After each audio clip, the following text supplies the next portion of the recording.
Test, test.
Test, test, test.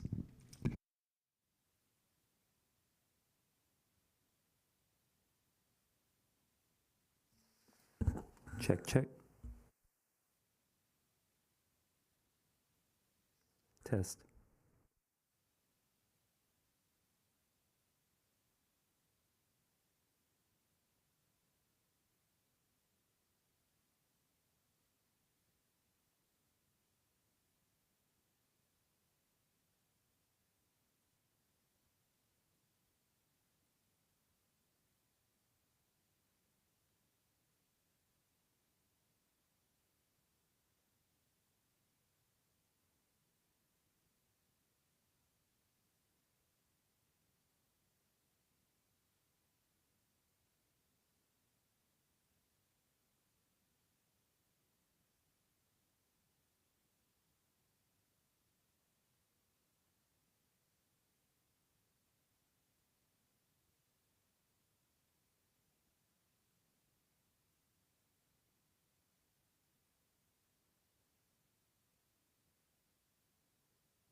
Okay,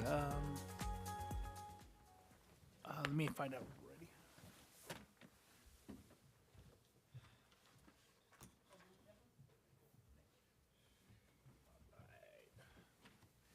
Okay, good evening, everyone. We're going to go ahead and call this meeting to order, or the meeting of April 21st, 2026 to order. All right, next item is the Pledge of Allegiance. So if you'll join me with the Pledge of Allegiance, please. I pledge allegiance to the flag of the United States of America and to the republic for which it stands, one nation, under God, indivisible, with liberty and justice for all. Okay, we'll be moving to item 2, our land acknowledgement. Before we begin, we would like to acknowledge the Ohlone people, who are the traditional custodians of this land. We pay our respects to the Ohlone elders, past, present, and future, who call this place Ohlone land, the land that Pinole sits upon their home. We are proud to continue their tradition of coming together and growing as a community. We thank the Ohlone community for their stewardship and support, and we look forward to strengthening our ties as we continue our relationship of mutual respect and understanding. Okay, thank you. We're now on to item 3 of the agenda, roll call and city clerk's report. Madam City Clerk, if you will. Thank you. Mayor Tave. Here. Mayor Pro Tem Murphy. Here. Councilmember Sasai. Here. Councilmember Martinez Rubin. Here. Councilmember Toms. Here. Acting City Manager Evans. Here. City Attorney Casher. Here. Deputy Clerk Stone. Here. Mayor and Council, the agenda was posted on Thursday, April 16th at 3 p.m. with all legally required notices. Please note that the agenda packet was amended to include supplemental materials for items 7B2 and 7B3, and a correction memo was issued for item 9E. These and any written comments received in advance of the meeting were distributed to the council, posted to the city website, and are available at the back of the chambers for public viewing. Does the council have any conflicts to report on agenda items this evening? Seeing none, that concludes my report. Thank you. Okay, thank you. So thank you, Madam Clerk, for the report. We are going to the next item is closed session. We will take the item 4A now, and we'll reconvene the meeting at approximately 6 p.m. Item 4B will be taken after the regular meeting, and any reportable items or actions will be reported at the next meeting. Okay, so we'll move on to item 4. We'll convene to a closed session for item A, conference with real property negotiators, Government Code 54956.8. And then we'll be taking item B after the meeting, or towards the end of the regular meeting. Okay, all right, so we'll convene a closed session.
So we're going to go ahead and reconvene the open session.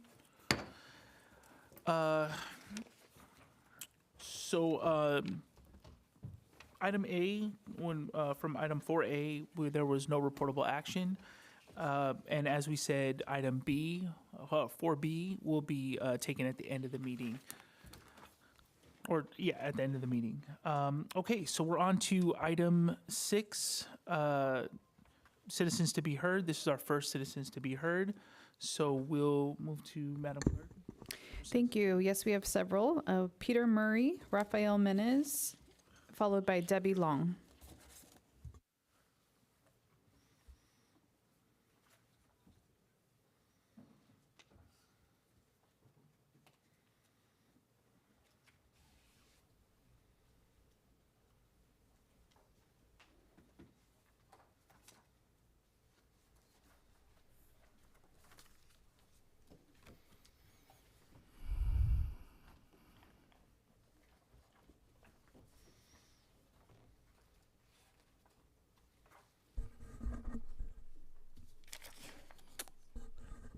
Good evening, Mr. Mayor, council members, staff.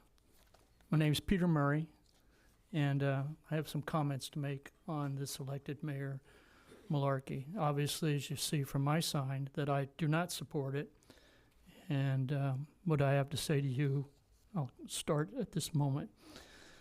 I need you to think about this a little bit, and it really needs self-reflection. In the past, council positions will determine the nature of how we manifest ourselves in dealing with our problems and the situation of Pinole as a society. Those of you remaining on the council seats may have to bargain to get their concerns on the table. It will be the mayor's agenda after all. Then you will see our equal voice element slipping away, as we were talking about everybody on the council having an equal voice.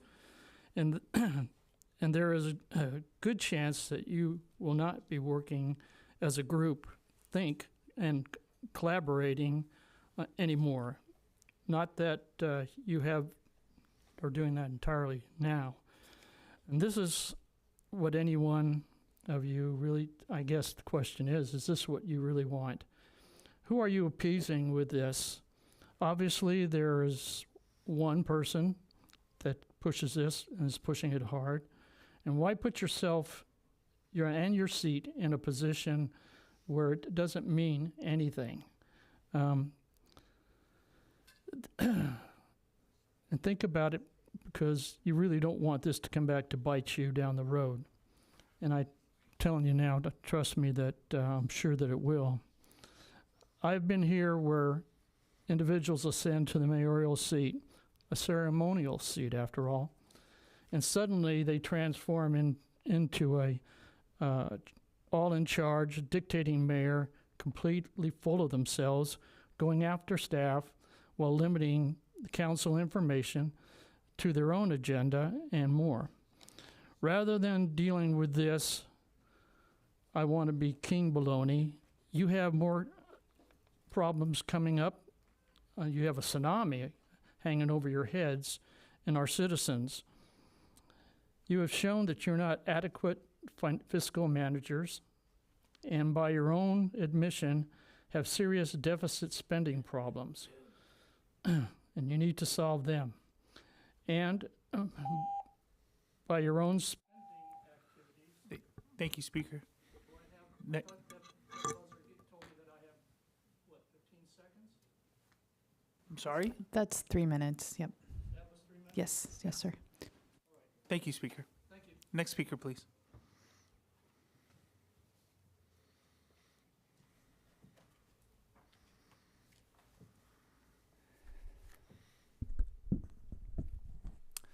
Good evening, Mayor, Council, staff, and members of the public. It's great to see the council chambers a bit more full this evening.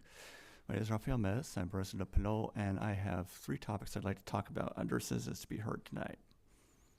First, the current rates of COVID-19 and influenza A in the community.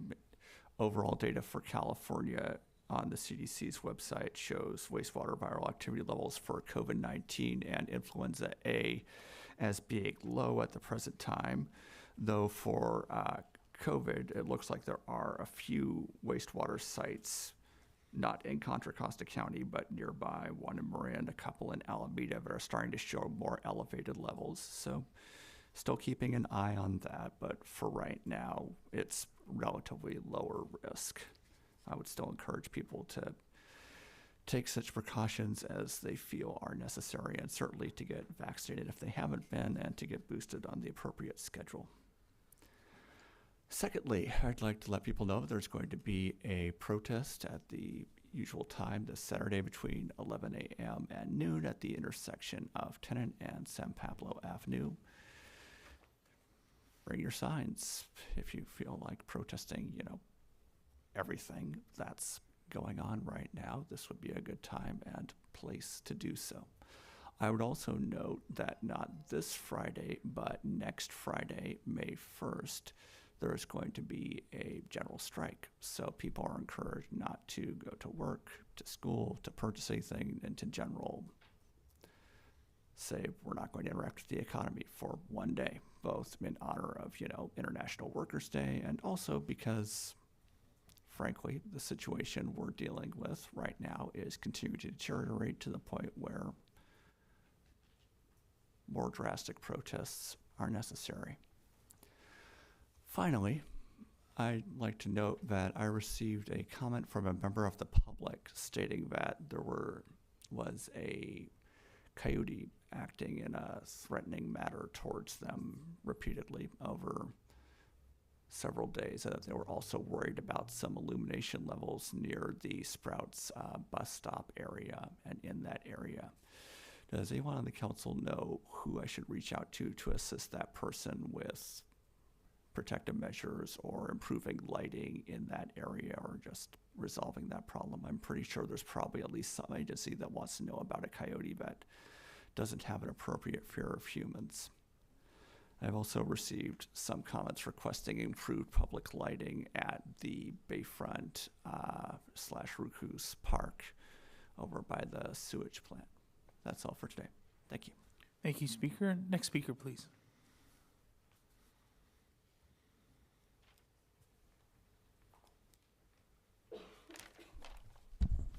Good evening, Council and Mayor. First, I'd like to begin by saying I am a lifelong Democrat, albeit a conservative one. I say this because what I am about to impart is in no way maligning the Democratic Party. For several meetings, beginning with the ballot measure for an elected mayor, now known as Measure D, it has been clear that the council majority, especially Council Members Desai and Mayor Pro Tem Murphy, were not interested in what anyone had to say, similar to their ban on new gas stations and a cannabis ordinance. So why should we rehash this now? An individual sent me some information regarding the Contra Costa Young Democrats Club, for which both Murphy and Desai belong to, as well as some of our planning commissioners. To be a part of this organization, you must be younger than 36 years of age. In reading what they support in their policies, some refer this as a manifesto, it includes the following. Limit public comment period during city meetings to no more than 1.5 minutes per commenter per agenda item. Excessively long public comments allow older demographic groups to dominate local conversations and delay important government deliberations. Additionally, and I quote again, accepting public input through public comment periods at a city meeting heavily favors older, retired, incumbent homeowners who have the time and resources to attend long city meetings on weeknights. As a result, jurisdictions in Contra Costa overwhelmingly receive public input from groups that are unrepresentative of their communities. So according to the Young Democrats, and by proxy, both Murphy and Desai, older people aren't worthy of representing their communities. Discrimination at its finest, ageism supported by at least 2 of our council members, and perhaps a violation of the Constitution as it relates to free speech. Unless they try to deny it, prior to Murphy being on the council, under Citizens to be Heard, in April of 2018, he said, "You old people need to step down for the younger generation." Now, let all of that sink in, and it makes more understandable why Murphy pushed for an elected mayor. One of the things he would be in control of is the agenda and public comment. He could therefore fulfill one of the policies of the Contra Costa Young Democrats and shut up the older generation. There is much more in this document that I will speak on at a later meeting, since as an older citizen, I certainly wouldn't want to further delay this important government deliberations tonight. Spread the word and vote no on Measure D. Thank you. Next speaker, please. Jennifer Horn, Greg Klein, and Ben Nakamura Bush.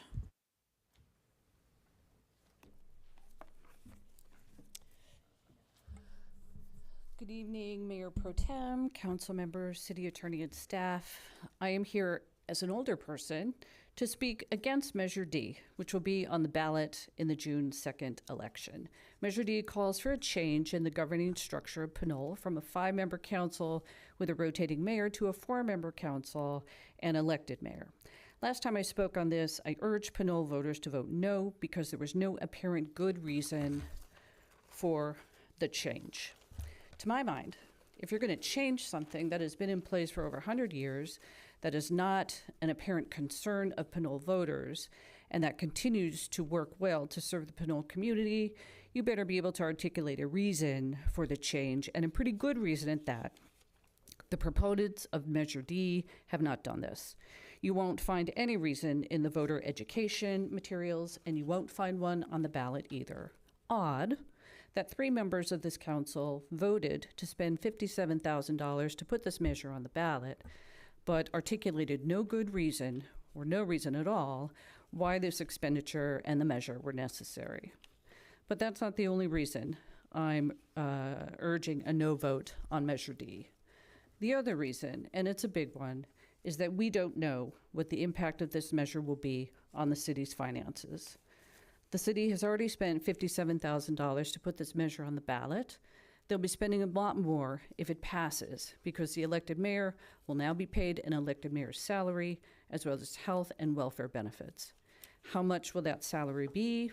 Initially, it'll be the same as a council member's salary, but that could change at any time.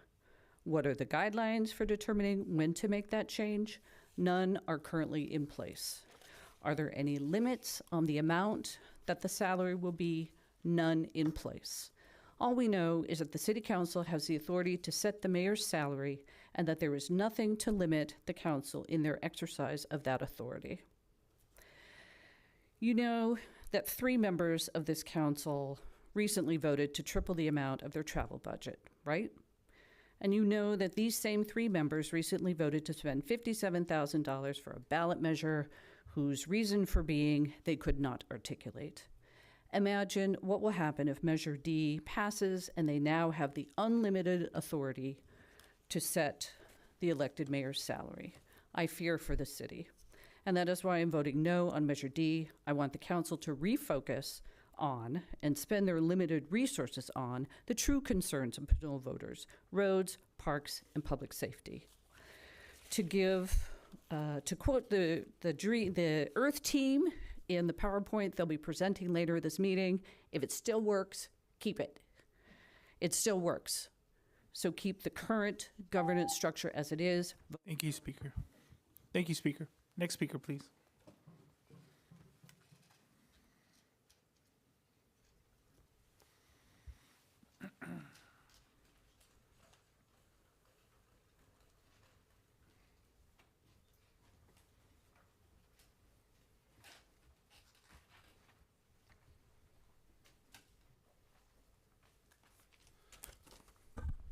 Good evening, Mayor and Council members.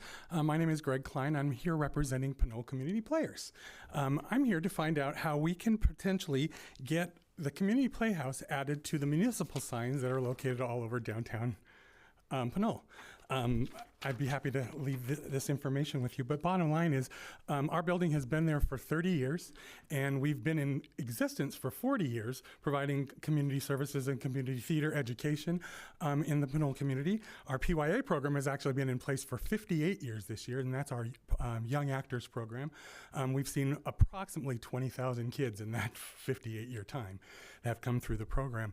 And people don't know where our building is located, so we'd like to figure out if there's a way that we can get some help from the city in adding our name to the municipal signs at the bottom, so that where it says Fernandez Park and Youth Center, since we're in Fernandez Park and attached to the Youth Center, our community playhouse name could be on that sign as well. Thank you. Thank you, speaker. Next speaker, please.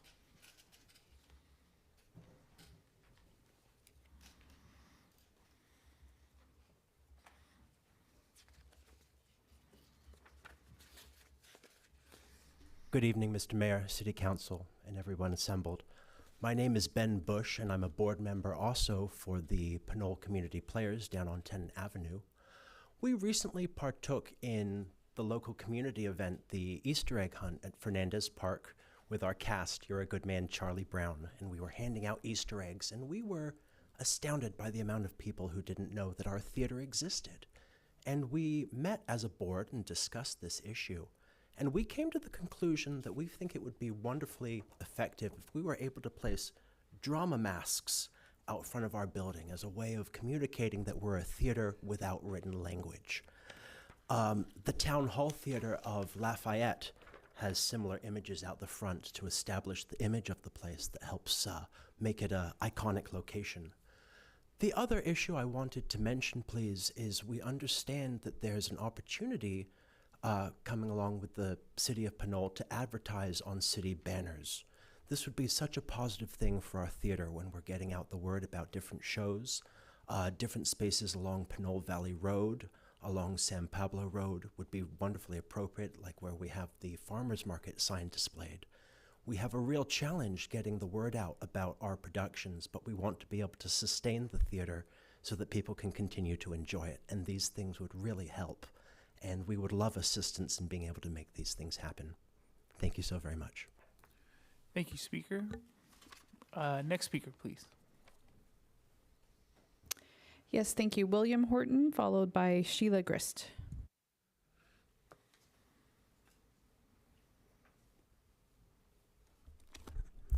Mayor and Council, my name is William Horton, and I'm a Pinole taxpayer and voter. I speak against Measure D on the June 2nd ballot. It is not needed and wastes $55,000 from our quality of life. The Pinole budget affects our daily lives: police, fire, parks, and streets. This directly affected mayor attempts to fix a problem that does not exist. The mayoral rotation, which is already in place, has 4 separate council members who take a 1-year term as mayor. This happens after a council member has served on the board and learned about the basics of governmental budgeting. This is a most effective way of sharing responsibility. It is the most democratic way of electing council members. It does not need to be changed or improved. If this Measure D passes, then there will still be 4 council members and 1 mayor who will have to solve the budget deficit problems. However, you will have decreased the budget by $55,000 and made the deficit problem worse. Good evening. Thank you, speaker. Next speaker, please.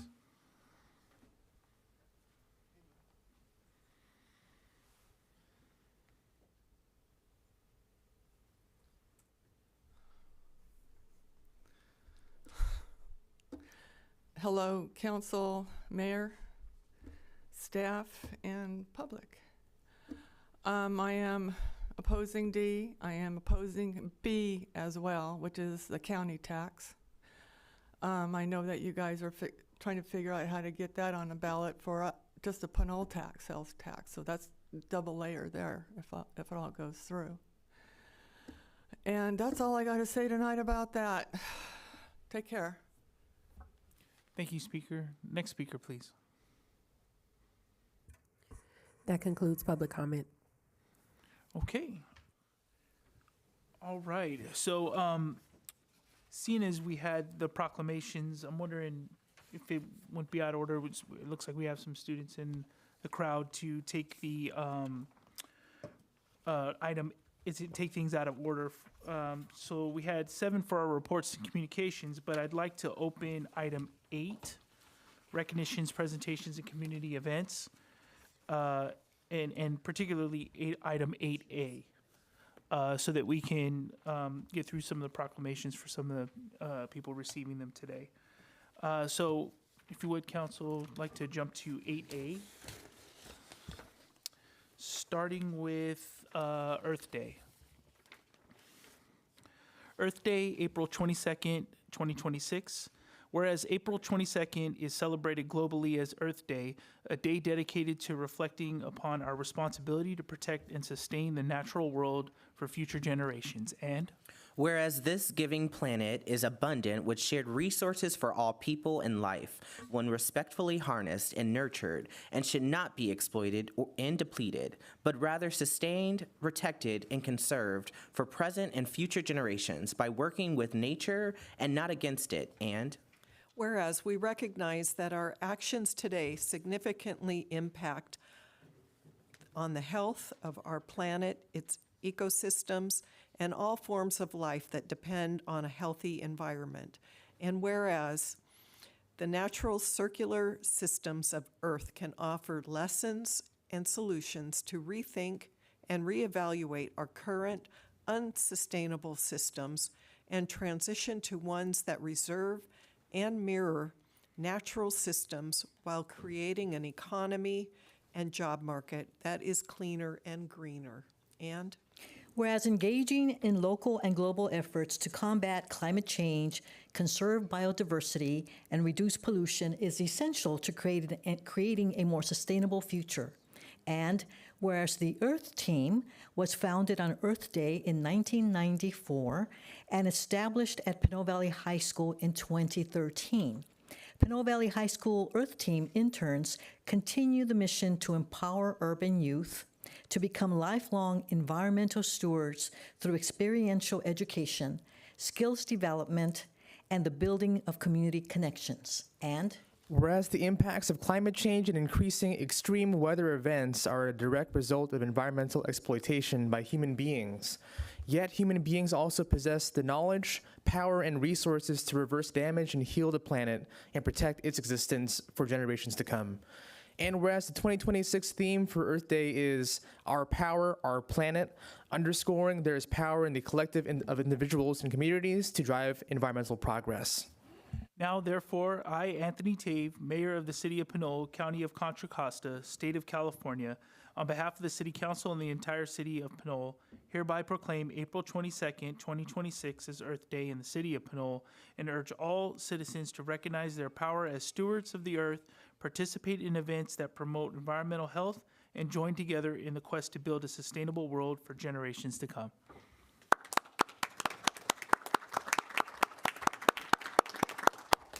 And I believe we have a presentation from Pinole Valley High. Great.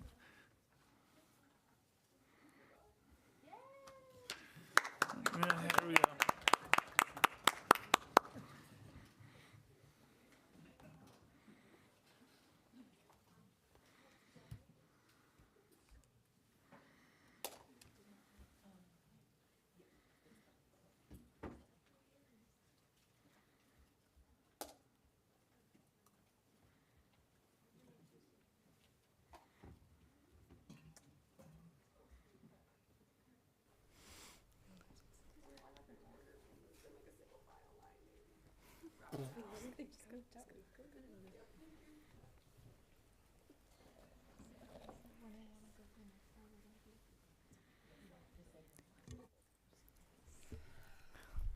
Hi, I'm Lila, and we are a Pinole Valley Earth Team, and we are going to give an update on our program and positive changes we would like to encourage throughout the city. Yes. Earth Team's Sustainable Youth Internship Program focuses on teaching underserved youths about local environmental issues and advocating for community-based solutions. Our objectives today are to encourage more sustainable options by offering more local sources, reducing plastic packaging, and increasing public transportation, and also increasing climate literacies in schools by teaching about climate change. Good evening. My name is Gabrielle Ornelas. I'm currently a senior at Pinole Valley High. I'm kind of going to be continuing our topic of our framework objectives, which would be sustainable options and climate literacy. These objectives not only help wildlife, but students in our community as a whole. The pros of choosing sustainable options would be that it lowers pollution and overall teaches students about smarter habits for our economy. As well as increasing our climate literacy in schools, it helps teach students about climate change and just overall become more aware and informed of ways to protect it. Hi, my name is Anaya. Climate literacy is also very important in schools because it helps students make sense of the world they're growing up in, one that's already being shaped by environmental factors. Climate education isn't just about learning, it also shapes real-life decision-making. It teaches us how to think critically, how to understand what's happening around us, and how to tell the difference between misinformation and facts. That's important, especially when climate issues are often misunderstood or debated. But most importantly, climate literacy gives students the power to take action and even pushes them to be more involved in their community. If we want the next generation to be ready, not just to deal with climate challenges, but to solve them, climate literacy needs to be a part of our education. Thank you.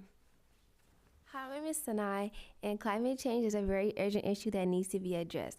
I know that you guys already seen that stores have banned plastic bags, but I feel like there should be more improvements and could be more, like switching plastic cups and utensils to more sustainable options. Bye, you guys.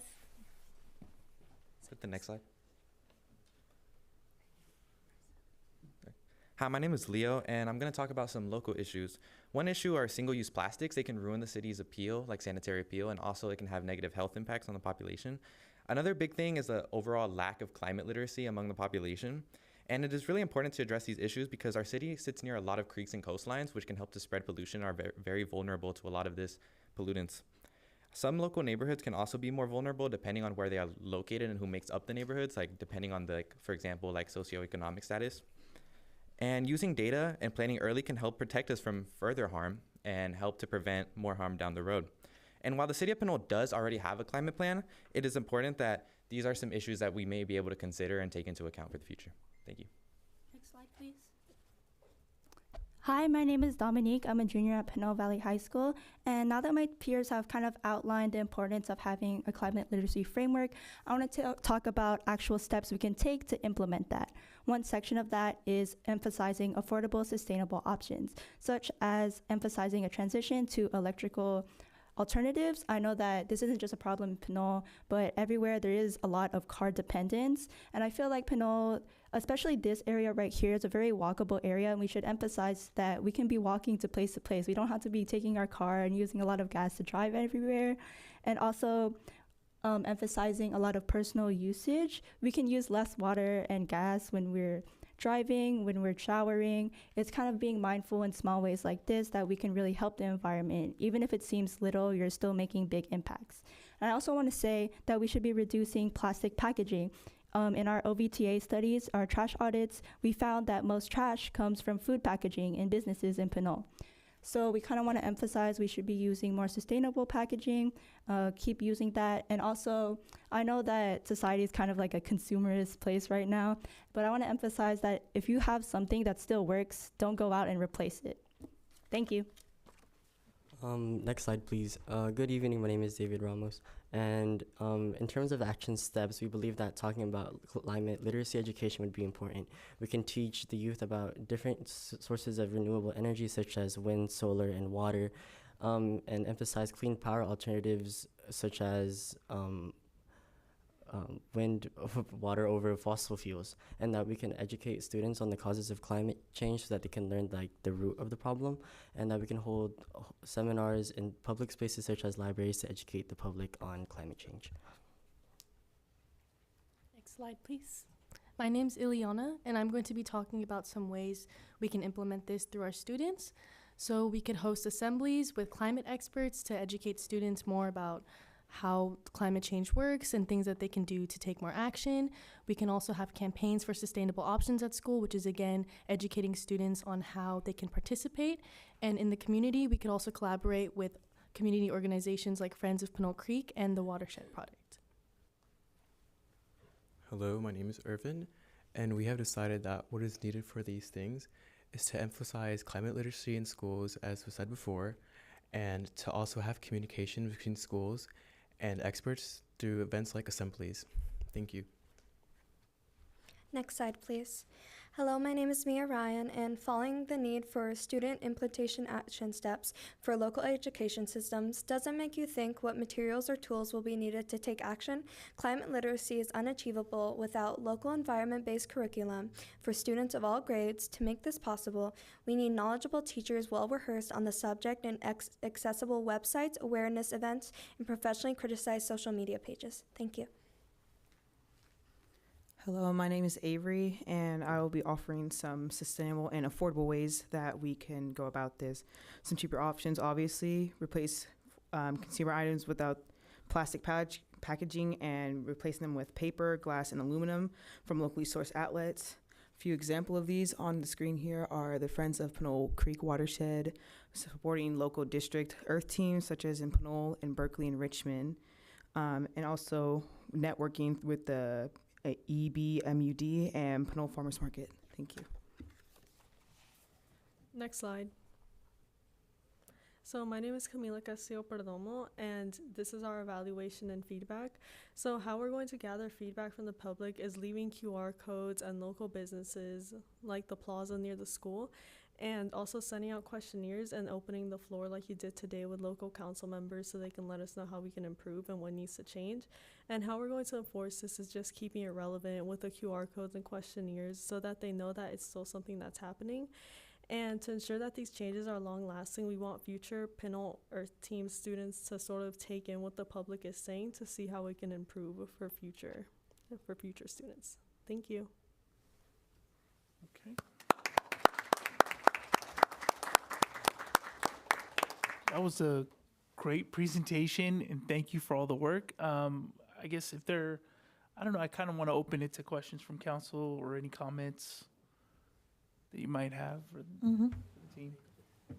Go ahead, Councilmember Martinez-Roman. Thank you. Question first. Comment first. Thank you for being here, and thank you for being at Earth Day. I learned from some of you there on the focus that was different to me that I had not heard just yet was to the thread on tires. And you have an acronym for that, but I forgot what that is. Just that tires got stuck in my mind.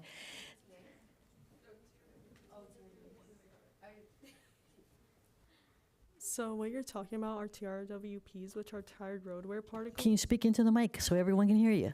Thank you. So what we're talking about are TRWPs, which are tired road wear particles, which are when the tires run against the road, then small microplastics and particles from the tires run off. And these can happen when the tires have low tire pressure, and they can just get into our creek and affect our wildlife. Yes, they can. Thank you. Do you have any other questions? I do. How does your team work with other clubs at Pinole Valley High School? If high school today is like high school was when I was there, there were groups that pretty much did their own work. And although that is helpful because you can learn about your own, what your own work's interests are and your mission and learn from each other, you expand the goals when you integrate with other clubs. So how do you do that so that other clubs can also be aware of environmental literacy? Well, we actually think that's a really good suggestion because currently Earth Team actually is kind of an independent program in regards to school. It's an after-school internship, so we all meet after. Usually at our school, all lunch clubs are during lunch, so we don't really get that overlap that allows us to interact with each other. But taking in that suggestion, I do want to note that there are two volunteering-based clubs. There's Interact and there's Keywins, and we would love to kind of like invite them into our program to kind of like push our goals of spreading climate literacy. I know this has been done during Earth Day because one of the clubs actually came over to help out the event and help run it. I think that's a really good way for us to kind of spread climate literacy, not just to all the schools, but specifically to our school in Pinole. Thank you. And now my comments and my encouragement to you all. Keep in mind that a lot of what you are learning today is something that you will apply, if not tomorrow, next year, or the year after. And if you haven't already considered careers, consider the application of science careers, such as public health. I happened to be on council, but that was a long way after I was a student, as well as I had my own career, which I started in college as a biology major, and then went on to a professional school, School of Public Health. And in schools of public health, we learn not only about the application of science, but we also learn about the prevention of the kinds of diseases or environmental conditions that impact residents.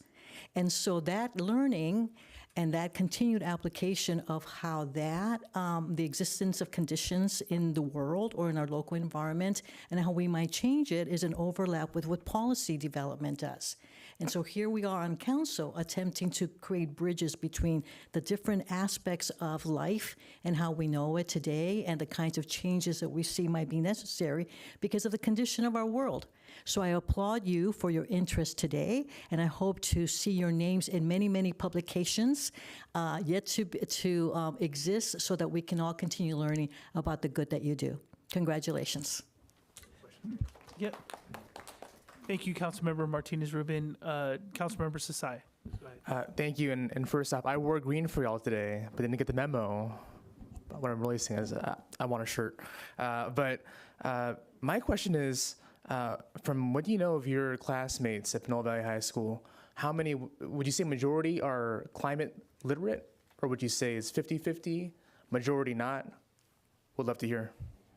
I would say at our school, then climate literacy isn't really something that's talked about because we see this when we have lunch or anything, then a lot of students just leave their lunch out on the tables. And we also don't have proper like recycling.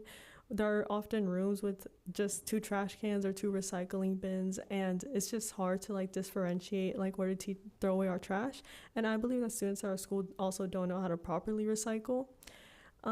So I don't think that environmental literacy is something that's well known amongst the student body at our school.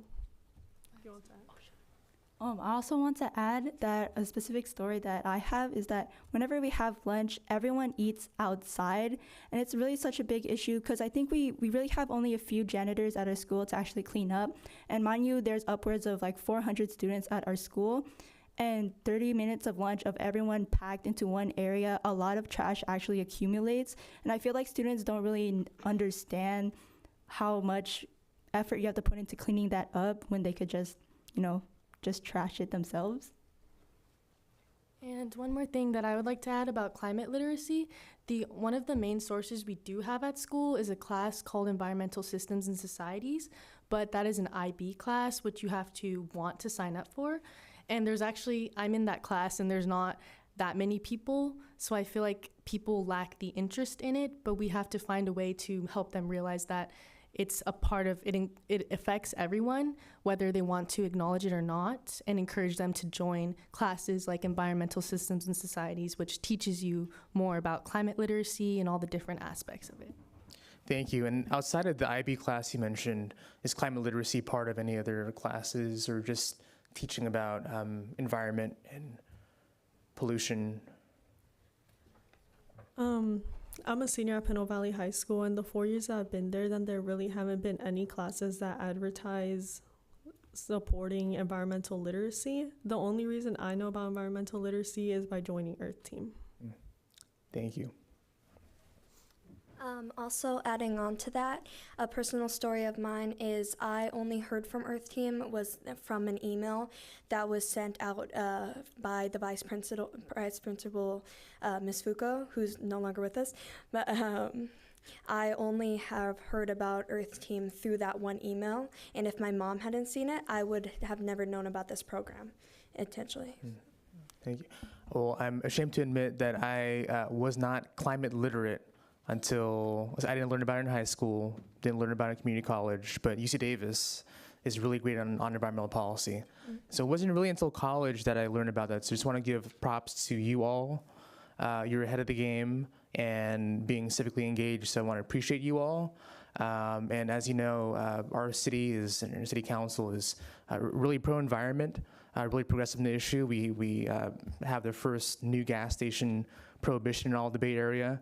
We're trying to decarbonize as much as possible in planning for that. So, you know, you have the answers, right? The answers to policy problems, and folks who have the solutions are closest to the problem. And climate change obviously impacts the younger generation a lot, because you're gonna have to live with the impacts of that for generations to come. So thank you for all the work that you do. I also want to give a shout out to Ileana, who was inaugural council intern for the city of Pinole, and now recently, I think, got accepted to University of San Francisco. Is that right?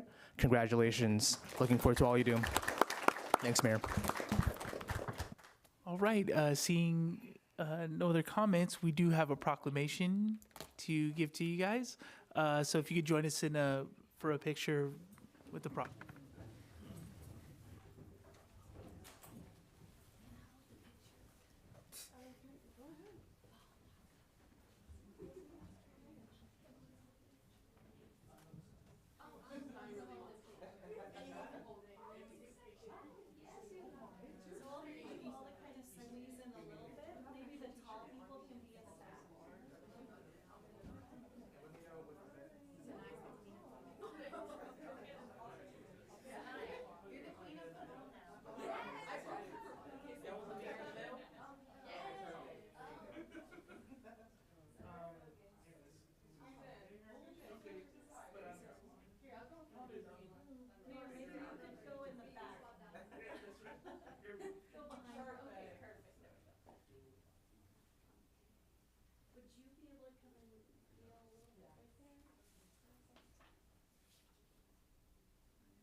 Someone can, yeah. No, take it. Just give it to me. Oh yeah, I want to actually take pictures.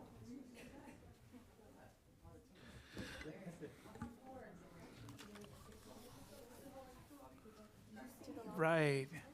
Thank you, everyone, for coming out, and do want to encourage you to keep up the civic engagement, especially with Pinole. Thank you so much. All right, so we're going to go ahead and, I think, finishing out A, is that doable? Okay, so we'll go ahead and move to our second proclamation for Dolores Huerta Day. Excuse me. Dolores Huerta Day, April 10th, 2026. Whereas Dolores Huerta was born on this day in 1930 in Dawson, a small mining town in New Mexico, and whereas she spent most of her early life in the Central Valley of California, where she found her passion for fighting for the rights of workers and their families, and helped pioneer a transformative farm labor movement that carries on to this day. And whereas Dolores Huerta often saw her students come to class hungry, the experience moved her to serve as a community service organization leader. Huerta went on to form the Agricultural Workers Association, where she organized voter registration drives and pushed for neighborhood improvements. And whereas in 1962, Huerta co-founded the National Farm Workers Association, which organized farm workers for better working conditions. The organization was a predecessor of United Farm Workers, which they later founded in partnership with Larry Italong, Philip Vera Cruz, and other labor leaders and activists. And whereas she was a skillful lobbyist and negotiator who played a central role in many of the movement's successes, including an international boycott of grapes that led to the first farm worker union contracts and the Watershed California Agricultural Labor Relations Act. And whereas Dolores Huerta overcame the many challenges she faced as a woman, she remained the most talented negotiator, securing services for farm workers in California in 1963 in the form of an aid to families with dependent children and disability insurance, an unparalleled feat of the times. And Whereas in 1993, Huerta became the first Latina inducted into the National Women's Hall of Fame. She received the Eleanor Roosevelt Human Rights Award in 1998, was awarded the Presidential Medal of Freedom in 2012, and was inducted into the California Hall of Fame by a grateful state in 2013. And whereas Dolores Huerta has been honored for her work as a fierce advocate for farm workers, immigrants, the working poor, and women, and whereas the accomplishments and contributions of Dolores Huerta should be properly memorialized within the history and culture of the United States. Dolores Huerta deserves proper recognition for her numerous sacrifices in the name of justice and the amelioration of severely inadequate work conditions. Now therefore, I, Anthony Tave, Mayor of the City of Pinole, County of Contra Costa, State of California, on behalf of the City Council and the entire City of Pinole, hereby proclaim April 10th, 2026 as Dolores Huerta Day in the City of Pinole, and urge all citizens to take inspiration from her example and work to make a positive impact in our communities.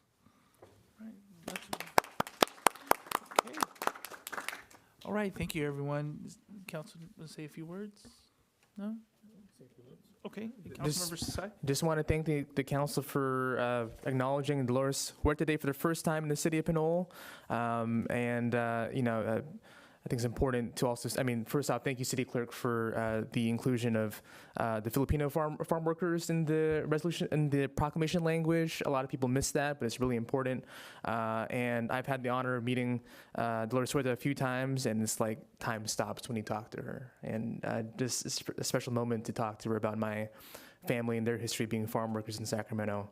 But just want to put on record that the movement is bigger than just one person.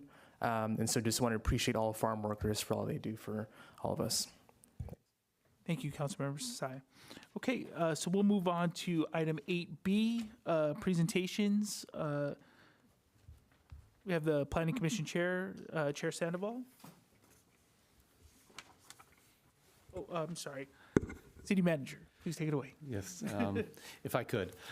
Please, Mayor and members of the City Council, the following item is a Planning Commission, is a resolution by the Planning Commission expressing desirable ideas and concepts for consideration for future redevelopment of the Appian 80 Shopping Center recommended to the City Council. I know we have Dave Hanneman, I believe, who will also introduce Chair Sandoval here. Dave? Yeah, thank you, Garrett. Thank you, Mr. Mayor and fellow council members. Tonight we have Gabe Sandoval, the chairman of our Planning Commission, to give a brief presentation of Appian 80 development ideas and just kind of give a brief intro. Of course, Appian 80 is the shopping center located on Terra Hills. It was our former Safeway Center. It had previous development entitlements up until 2023. We have new owners, and so the Planning Commission directed staff to kind of take a look at different ideas and to bring back to the commission for discussion and ideas that they would like to see come to the future with future developments, as well as recommend to the council also future development. So with that, I'm going to turn it over to Gabe. And of course, if you have any questions, I'll be here to answer any questions at the end, as well as Gabe. So, all right. Okay. Good evening, Mayor and Council. My name is Gabe Sandoval. I'm currently serving as the chair of the Planning Commission. Tonight we're going to go over some ideas and concepts that had come from the Planning Commission regarding the Appian 80 site, previously the Safeway site. Thank you to Planning Manager Hannah for the introduction, and please feel free to jump in if I'm saying anything I shouldn't be saying. So we can please go ahead to the next slide. So a little bit about the parcel. The parcel is located at 1401 Terra Hills Drive. It is currently zoned for commercial mixed use with a high density overlay. And this also includes various parcels within the shopping area. We have a picture here of the location on the map, as well as a picture of what the site previously looked like. If we go to the next slide, please. And a little bit of background, back about a year ago, this parcel was slated for redesign and renovation by the previous owner. This had also, the current design that you see here, these renderings were approved by the Planning Commission and Council back about now 6 years ago. The entitlements were then extended after the developer did not move forward and the property was eventually sold. If we could go to the next slide, please. In April of last year, we as the Planning Commission kind of came together and we were like, we're hearing a lot of concern from also the community, but also within the commission itself about some of the things going on here, and we decided to take some action. We came to the conclusion that the best appropriate action was to create a draft of resolution of some of the things that we would like to see as a commission on this site and some potential ideas and concepts. And we discussed this at length for a couple of months, and eventually by September of last year, we had a pretty fleshed out idea of what the concept should be like and some potential ideas to present to council. So if we could go to the next slide. So at a very high level overview, the biggest thing that we would like to see on this site as a commission would be mixed use development. So we think that whatever sort of development happens at this site, that it should include housing. We also think that this site should be creating a new destination for Pinole. It should be attracting unique business opportunities, whether those are retail, grocery, and we can go into that a little bit later as well. And also having some sort of community benefit to the project as well, whether that's green space or some sort of other benefits to the community, a park, or something that is also serves as a benefit for Pinole, and also some potential strategies for development as well. If you could go to the next slide, please. So, starting off with mixed-use development, we think that there would be a huge missed opportunity if the site did not include housing. Some sort of combination of residential and commercial use. Some of the examples that came up in the commission were Santana Row in San Jose and Bay Street in Emeryville. By including housing, we can address our community's housing needs, have some sort of interesting or attractive business, something that would get people to Pinole, and some sort of space that is vibrant, it's visually appealing, and somewhere where Pinoleans would like to be. And I guess kind of the big thing to take away from a concept would just be to not have something that's just not a strip mall, something that everybody could enjoy. Next slide, please. So here we have, as an example, Santana Row in San Jose. On the left-hand side of the picture, we have kind of like a plaza area, very walkable destination with a lot of different retail options. And this includes kind of like shopping, clothes, different coffee shops, all sorts of different things that are at the site and that people could enjoy and kind of hang around. And then on the right side, we have a little bit of a different angle of the site. So kind of we have a little bit more green space, some foliage that kind of makes it a little bit more appealing, but also, Pinole is still a suburban community, so we're very conscious of that. So there's some parking, and that could be considered as also as well. If we could go to the next slide. Some design considerations. We're thinking about something that's very high quality construction and something very aesthetically pleasing, something that, we could be proud of, and that takes advantage of the landscapes, including the bay view, the hill view, and something that would also mitigate any community concerns around traffic, noise.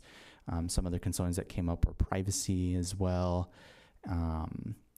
and kind of something that also considers different modes of transportation, and if a site were to have a parking garage, that it serves as a not something necessarily that blends into the project. Also emphasizing something that has ground floor retail space, some potentially outdoor dining, rooftop bar, that kind of thing, or also some event space as well. Next slide, please. So here we have some mixed-use grocery options that were kind of some of the concepts that were the consensus on the commission. Up on the top, we have a Whole Foods that is ground floor to a residential project. This one, I believe, is in Oakland, so quite nearby. And then at the bottom here, we have a Costco on the bottom of a mixed-use development. So kind of something that's while we didn't necessarily discuss potentially a Costco, this is something that, you know, we could consider and think a little bit outside of the box with. Next slide, please. Another thing that came up during the discussions of the commission was access and transportation. Some potential developments should encourage multimodal transportation. So this is something that's easily accessible by not only car, but also by walking, biking, and public transit. Could also potentially be a future transit hub. And any sort of car-centric infrastructure that the project would have could be kind of hidden or be not so much as an eyesore. So this kind of includes like EV charging or bike path, and something that also considers all of the traffic or potential traffic in the area, as well as prioritizing pedestrian and cyclist safety. Next slide, please. Some other market and more commercial opportunities. We think that whatever anchor tenant would come into this development would be something that is good for Pinole and something that's affordable, healthy, and what we would consider to be culturally competent. This could include a grocery option that can serve Pinole's diverse community. Some examples that have come up during the conversations are something like an H Mart, or something like Las Montañas, or something similar of an ethnic grocery. But considerations could also be made for something that's unique or not necessarily in the area, something where there might be a gap in the area nearby that would be able to attract some businesses or potential dining options that aren't necessarily similar to that. And also some space for small business incubators. So this could be something like CoBiz in Richmond, or some sort of other platform that would be able to uplift local and small businesses, but not necessarily limiting ourselves to the things that we have come up with, but just kind of having these as like, oh, this is kind of like a vision of what we would want for the space. If we could have the next slide, please. And kind of building off some of the potential missed opportunities or potential growth opportunities for Pinole, there are a couple sites of grocery places that nearby in the area that have had huge foot traffic and huge turnout when they have opened. So one of these is Tokyo Central in Emeryville. Another one that was really, really hyped up in the news recently was H Mart that opened up somewhere, I believe it was Dublin, attracted thousands and thousands of people. Something like an H Mart would be a great opportunity for Pinole that serves the diverse community, but also would bring people into Pinole via foot traffic. And we think that there would be a lot of people that would come to Pinole if there was something similar to that here. Next slide, please. And also to kind of wrap up some potential strategies also for development, the Planning Commission would really love to see some sort of developer agreements that would bring in some sort of community benefit, whether it's green space requirements, community space requirements, or something of that nature. Also, working with our labor partners as well.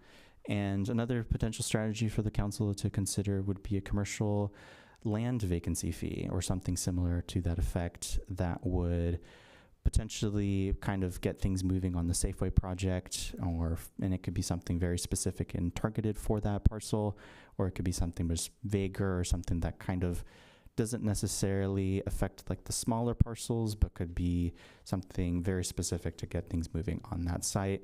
But those are just one thing that could be one sort of tool to encourage development on that site. And I believe the next slide, please. And I'm open to any questions.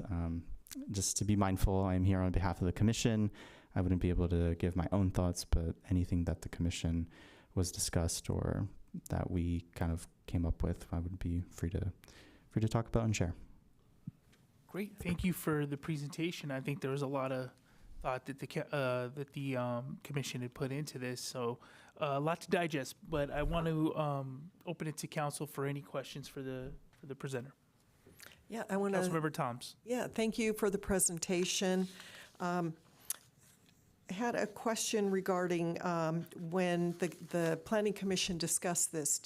Was the property owner involved? did they have any feedback on what they determined to be feasible for the site? I'm just wondering about feedback there. No, the developer and the owner were not involved in any of these conversations. To my knowledge, they might have been listening, but they did not comment or provide any feedback to us. Planning Manager Hannum, I'm sure, could talk a little bit more about what he could share. Yeah, Councilmember Thomas, we invited the owner and mainly the owner, Balboa Properties, to these meetings. They listened in on a couple of them. I think they didn't show to any of them in person, and so we've been working. Their staff, the Community Development Director Waylon and I have been trying to work with them on getting some projects and seeing where they're going with the property, and they've been really close to the vest, and so they've been working on their plan. We haven't seen it yet. We haven't seen a plan yet, but they have been, and we noticed them about this meeting as well. So thank you. Okay, Councilmember Sasai. First off, thanks for the presentation. I think this is one of those issues that the community keeps asking about, I think for good reason. And they've shared what they kind of want, but I think the main thing here is that they just don't want it the way it is right now. I'm not sure if there's any tenants on the main part of the 1880 development, but yeah, I'm just curious about more on the community engagement process. I think the commission, did you have like a community engagement ad hoc committee? Or were they involved in the process here, or how did the commission engage the community to get some of the feedback to include in this resolution with everything that you kind of mentioned here? Yeah, so the commission does have a community engagement committee. This subcommittee was not too involved in this process. Thank you. I'm very interested in the commercial land vacancy fee. So I would love if you can elaborate on that. From what I've had discussions with staff about a vacant parcel tax, which I think is different, right? Yeah. And wondering how this commercial land vacancy fee would apply to this development, because I've seen vacancy fees imposed on storefronts that maybe don't have a tenant, but as a whole, 1880, I'm not sure if I would describe it as totally vacant, because there are still businesses there that are running, and it is still like an operable space. So I just want to see if you can elaborate on the commercial vacancy fee. Yeah, so for a commercial vacancy fee, kind of the thought process of the commission was not necessarily a tax, not something that would have to go to the voters, but some sort of fee for parcels or buildings that are vacant over a specific square footage. So that could be kind of determined by council or staff, that parcels or places or buildings that have a specific amount of square footage, and we'd assume that this square footage would probably be on the higher side compared to the lower side.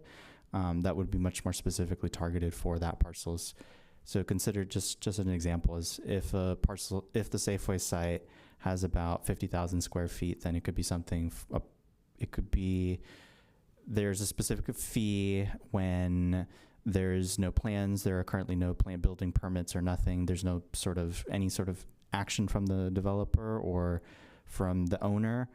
After a specific amount of time, they could be given a fee for having a vacant building or vacant parcel.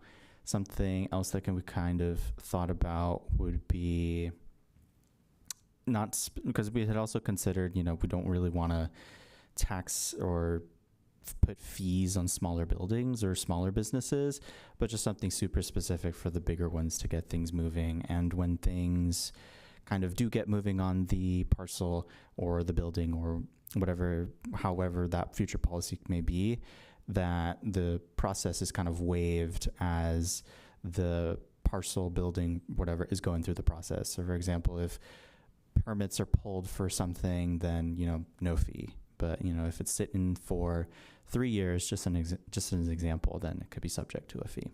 Gotcha. On the commercial land vacancy fee, are there any model policies from any jurisdictions in California that have done something similar that we could look at? At this point, if I can interject, Councilmember Society, no, we didn't really go into the depth of what that vacancy fee would look like. It was more from a 30,000-foot level in terms of that the commission really didn't want to do the parcel tax, which a lot of cities do for big anchor tenant developments, but the fee. So we didn't really go that far into it. Maybe that's something we could do. The commission could take a look at a later date. But yeah, I just wanted to let you know it didn't get that much into the weeds in terms of how and where and what cities are doing it at this point. So I just wanted to let you know that. But we would be open to take that on if that's something that the council would like. Thank you. And just want to appreciate you all for the time the commission put into this and staff as well. The resolution is great. I think a lot of value in vocalizing what we do want out of this development. And I think just jumping off board for future discussions, which we will need to have because this is an issue that we have to solve here. Thanks. Thank you, Councilmember Sasai. Councilmember Martinez-Rubin.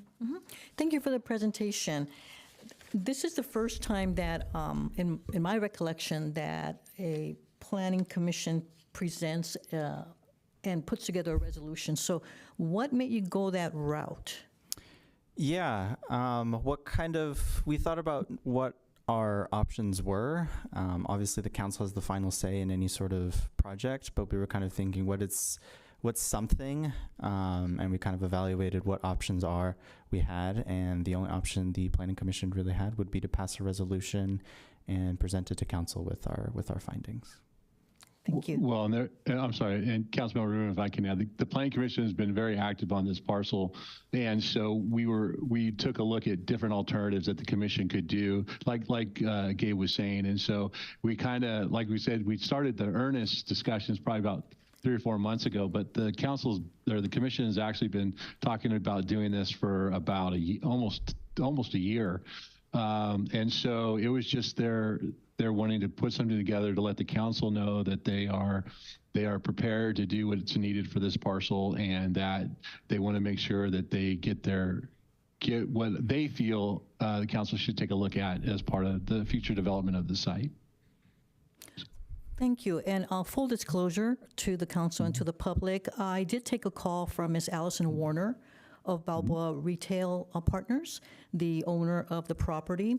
And she was aware that this presentation was going to be made today, and informed me very generally that she specifically has been in discussions with staff over the past 3 years or so, realizing that there are a number of different steps that have to be taken before the property can even be developed. From my own experience, I know that some of the examples that are given probably present different circumstances with regard to ownership of the parcels, and that's a significant condition or situation that needs to be resolved before a single owner can proceed. Something that she let me know was that they are working on preparing eventually a presentation that's more fully prepared to the council when the time comes, but there are a number of steps that yet have to be taken, including getting through some easement agreements that are in place, considering that some of the property, some of the businesses there are open for business, and as well, I think at some point, I'm not sure if this has been resolved, that there have been some environmental concerns associated with some of the businesses that were there in the past. So all that to say that when it comes time to continue discussions amongst commissioners, I think it would be important to actually have to the extent possible, have someone representing the developer present what they are in process of doing, so that there is a fuller understanding of what is doable versus what is a wish list. Yes, yeah, I totally understand that. The point of the presentation is to give more of a wish list and more of a little bit of a prescription for the council, but kind of a very high level overview of some of the things that the commission could want. The developer is free to take those or not take them if they wish to. Thank you. And here's a question, because in the presentation there are images of the Santana Row example, and then there are others describing mixed-use grocery, and I see multi-story buildings. So a question to planning staff and or to U.S. Commission President, what is the current number of stories allowed or permitted in that particular zone, as we know it today? I'm sorry. As it is in the Appian Way area, it is, I'm assuming, I think it's 5 stories or 50 feet. However, with affordable housing projects that use density bonus, there's abilities to waive standards and ability to ask for concessions and waivers that would allow buildings to be taller. But at this point, and I'd have to look, but Appian Way is a little bit taller. It's 50 feet or 5 stories. Okay, thank you. That's helpful to know. I think I might have one more question among the things that were presented.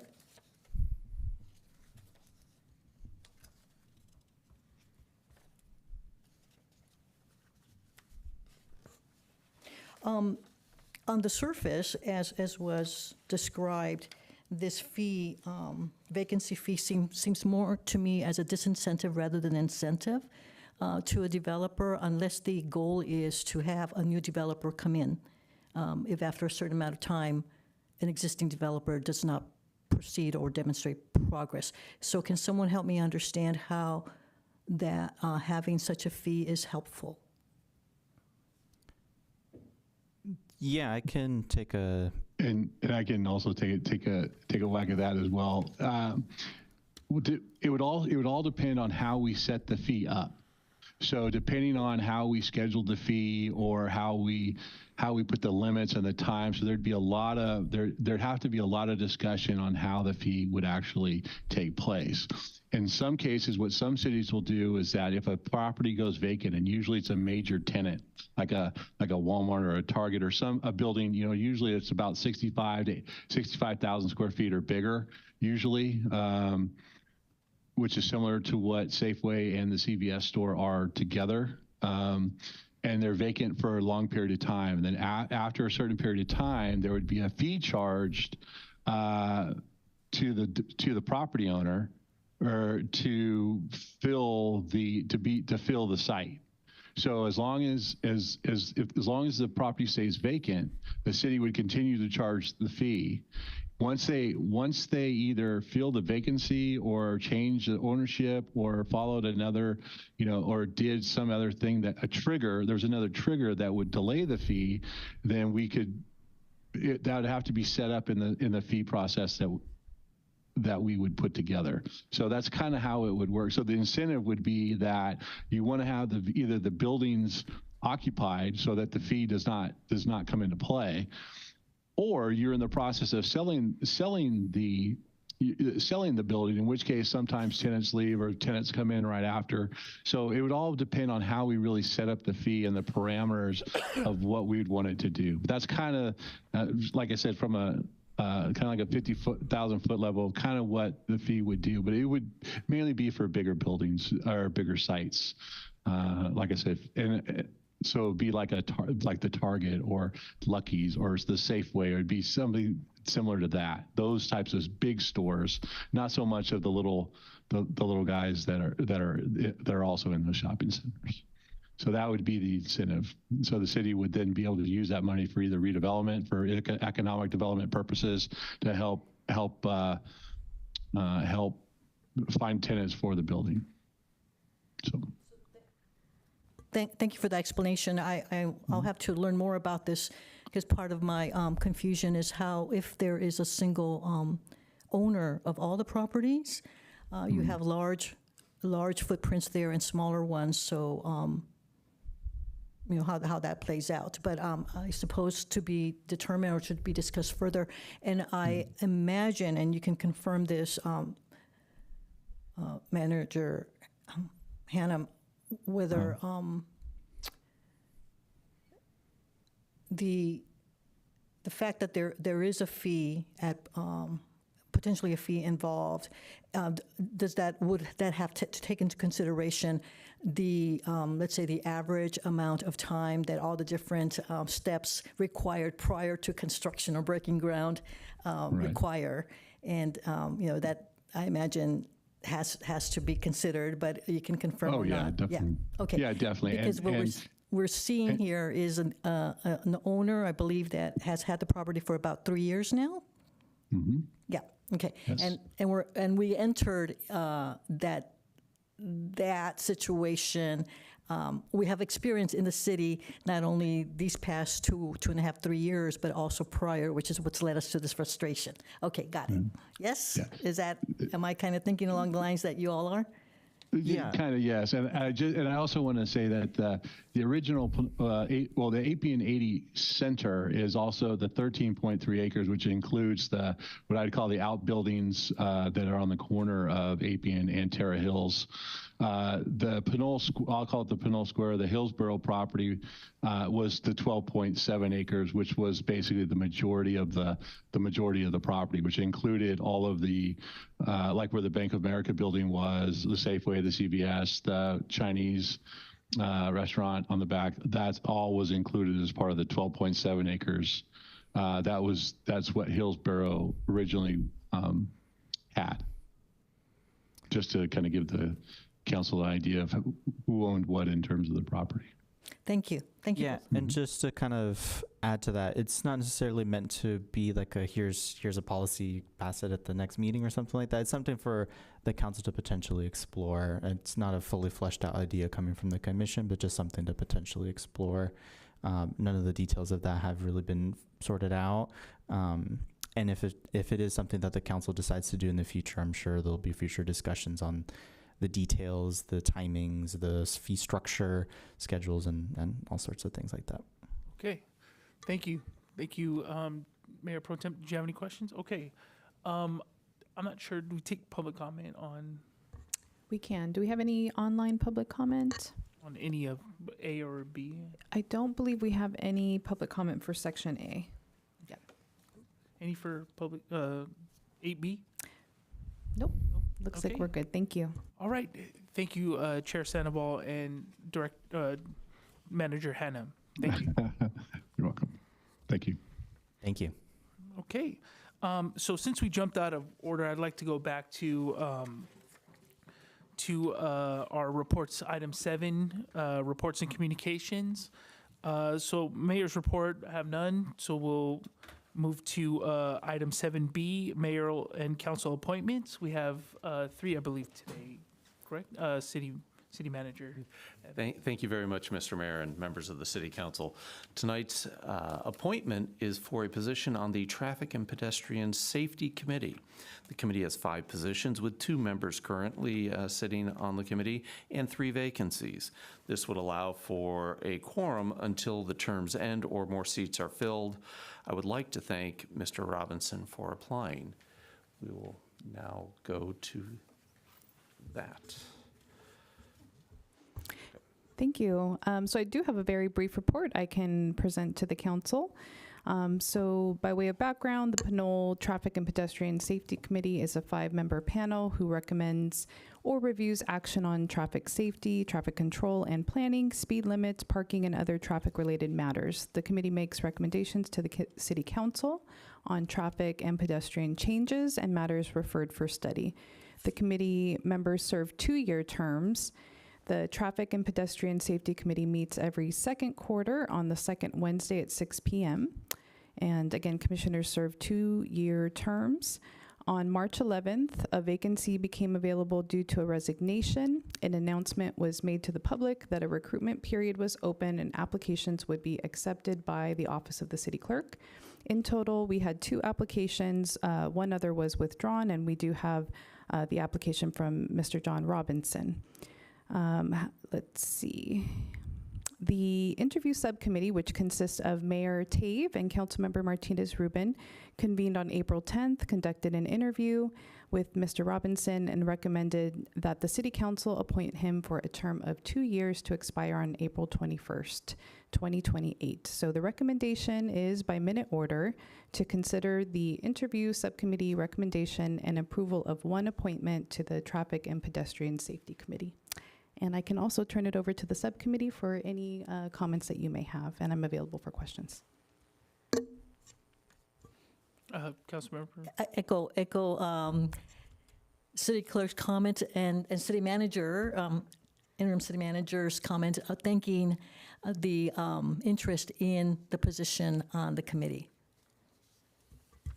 Okay, none from me.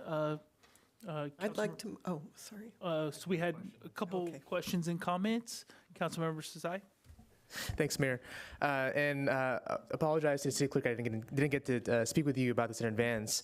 I know in reading the report that the council is considering one appointment for one seat, but the committee roster has a total of 3 vacancies. So curious when the other 2 seats vacated, and then who were the members on the seat who did vacate? Thank you. We already had 2 other existing vacancies, so the third that was most recent was cause for concern as we don't have a quorum for the body to meet. As I mentioned, we had 2 applications, 1 withdrew, so this is the current that we have that's gone through the process. We've reopened recruitment, and so we're accepting applications. We welcome those. I have received another person who's interested, so we will, move through the process with that person as well. Gotcha. So for 2 vacancies, they'll come back to council at some point in time. Yes, and we're hoping for more applications as well. Gotcha. Yep. Sounds good. Thank you for applying. Wishing you all the best. Okay. Councilmember Thompson. Yeah, I'd like to move the appointment of John Robinson. I'll second. Okay, Madam Clerk? Thank you. Councilmember Martinez Rubin? Yes. Councilmember Sasai? Yes. Councilmember Toms? Yes. Mayor Pro Tem Murphy? Yes. Mayor Tafe? Yes. Motion carries. Thank you. Congratulations. Thank you. Thank you for being on the committee. Okay, so we'll move to item 7B2, City Manager Evans. Thank you very much, Mr. Mayor. During the March 24th, 2026 special meeting, the City Council directed staff to return with the creation of an ad hoc subcommittee regarding the potential creation of commercial cannabis districts in Pinole. The discussion covered many potential topics that require more analysis before returning to the City Council, including zoning, buffer requirements, community workshops and outreach, consumer use and impact, types of permits, restorative justice efforts, revenue opportunities, and ongoing costs to implement a potential cannabis program. This subcommittee could, with supportive analysis, recommend to the full City Council the number, types, and areas available in Pinole for commercial cannabis. Staff therefore recommends that the City Council appoint a subcommittee of 2 council members for the creation of the Cannabis Ad Hoc Subcommittee. Thank you. Okay. How do we get this one started? Okay, so I guess, is there any interest from any council members to sit on the ad hoc committee? I'm interested. Okay, Councilmember Sasai? I'll be happy to. I'm so glad to hear so glad to hear that. I mean, after the seal and everything, you guys did fantastic. I think the dynamic duo is back together, and I am okay with that. Is there anybody else interested in the Cannabis Ad Hoc Committee? Okay, seeing none, Madam Clerk, we need a motion. I'm going to move the appointment of council members Sasai and Martinez Rubin. I'll second. Great.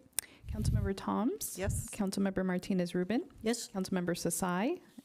Yes. Mayor Pro Tem Murphy? Yes. Mayor Tafe? Yes. Motion carries. Thank you. Okay, City Manager Evans. Thank you very much, Mr. Mayor. Item 7B3 is the proposed creation of an Infrastructure and Transportation Ad Hoc Subcommittee. The City of Pinole has an extensive 5-year capital improvement program. The most recent CIP includes 50 projects with an estimated cost at $93.7 million. Within the CIP, there are 9 facility improvements, 5 park improvements, 11 sanitary sewer improvements, 3 stormwater improvements, 17 street improvements, and 5 infrastructure assessments. there is a need for a subcommittee to address the growing transportation concerns, the pursuit of certain grant opportunities, and collaboration with neighboring cities and agencies. This subcommittee can emphasize the whole city approach to transportation and public improvements. Therefore, staff recommends that the City Council appoint an ad hoc subcommittee of 2 council members for the creation of the Infrastructure and Transportation Subcommittee. Thank you. Okay. I know that I'd like to be on that committee. Yeah. Is there anybody? I'm also interested. I have questions about the committee. Okay, questions, please. Thank you. Councilmember. Thank you, Mayor. Is the idea for this subcommittee just to receive reports and then bring that information back into the community, or do they recommend policy or recommend give any direction to staff? The goal of this subcommittee would be to review the CIP, the status of the projects, and potentially recommend new projects as appropriate in priority, but it would be this whole body that makes any decision whatsoever. Got it. Thank you. Okay, I'll motion to have myself and Councilmember Toms to be on the Infrastructure and Transportation Ad Hoc Subcommittee. I'll second. Okay, Madam Clerk? Thank you. Councilmember Toms? Yes. Councilmember Martinez Rubin? Yes. Councilmember Sasai? Yes. Mayor Pro Tem Murphy? Yes. Mayor Tafe? Yes. Motion carries. Thank you. Okay, so we'll go ahead and move on to City Council Committee reports and communication. I'll start to my right, Councilmember Martinez Rubin. Thank you. I was at the meeting of the WestCat Board of Directors, and a couple of decisions were made there. We agreed to extend General Manager Rob Thompson's contract to continue serving as another year as General Manager of WestCat. And then we also had a happy occasion of WestCat having some funds that had rolled over from prior years to provide some free transportation to youth and also possibly non-youth or people of other ages. So the agenda item was consideration and approval of summer youth free rides program and free weekend rides for all passengers. And the board agreed to have that happen. And that's what I recall from the WestCat meeting. And perhaps our other delegate, Councilmember Sasai, may add to that. So that is one thing. The other was the wastewater subcommittee meeting that was held along with our colleagues from Hercules. Actually, we had a quorum of 3 representatives, 2 from Pinole, 1 from Hercules, and consequently, one of the agenda items was to consider the meeting time and day of the week, which staff narrowed down to possibly a Wednesday and to be determined so that there can be the next 2 meetings that remain for the year can be attended by all of the delegates as necessary. And the other good news, or neutral news, there were no new sewer connections, neither in Pinole nor Hercules. And we also got a preview of the wastewater operating budget and the wastewater treatment plant capital budget. And that is a preview so that it allowed staff to get some feedback from those who were there in attendance so we can have a better or broader presentation back at our respective councils here in Pinole and in Hercules about what that budget means relative to the larger considerations as we go through the budget process. That's it? Oh, no, one more. And this was prompted not only by comment from one of a public speaker, but as well in the experience in my neighborhood. Our property management firm actually had to contact all residents because there are coyotes in the area. And I have learned since that it is pup rearing season, which is why our friends who ordinarily would be up in the hills are coming down to where us humans are. And so it can be a scary situation. One of the things that I learned was that we do not call animal control services in the county because coyotes are not hunted animals. Neither do we call the California Wild Fish and Wildlife, thank you, department either, but we can call simply to report a sighting of a coyote unless there is contact between pets and or humans and a coyote, in which case there might be a bite. Then you can call someone like our police department, which in turn would probably call for treatment of that. And Chief Clune, you can correct me here. But back to if there are sightings of coyotes, what we can do is we can report them to an organization that is interested in educating the public about coexisting with them. And the organization is bayareacoyote.org. And there's a form on their website that asks for specific information to the best that the people who spot these coyotes can provide.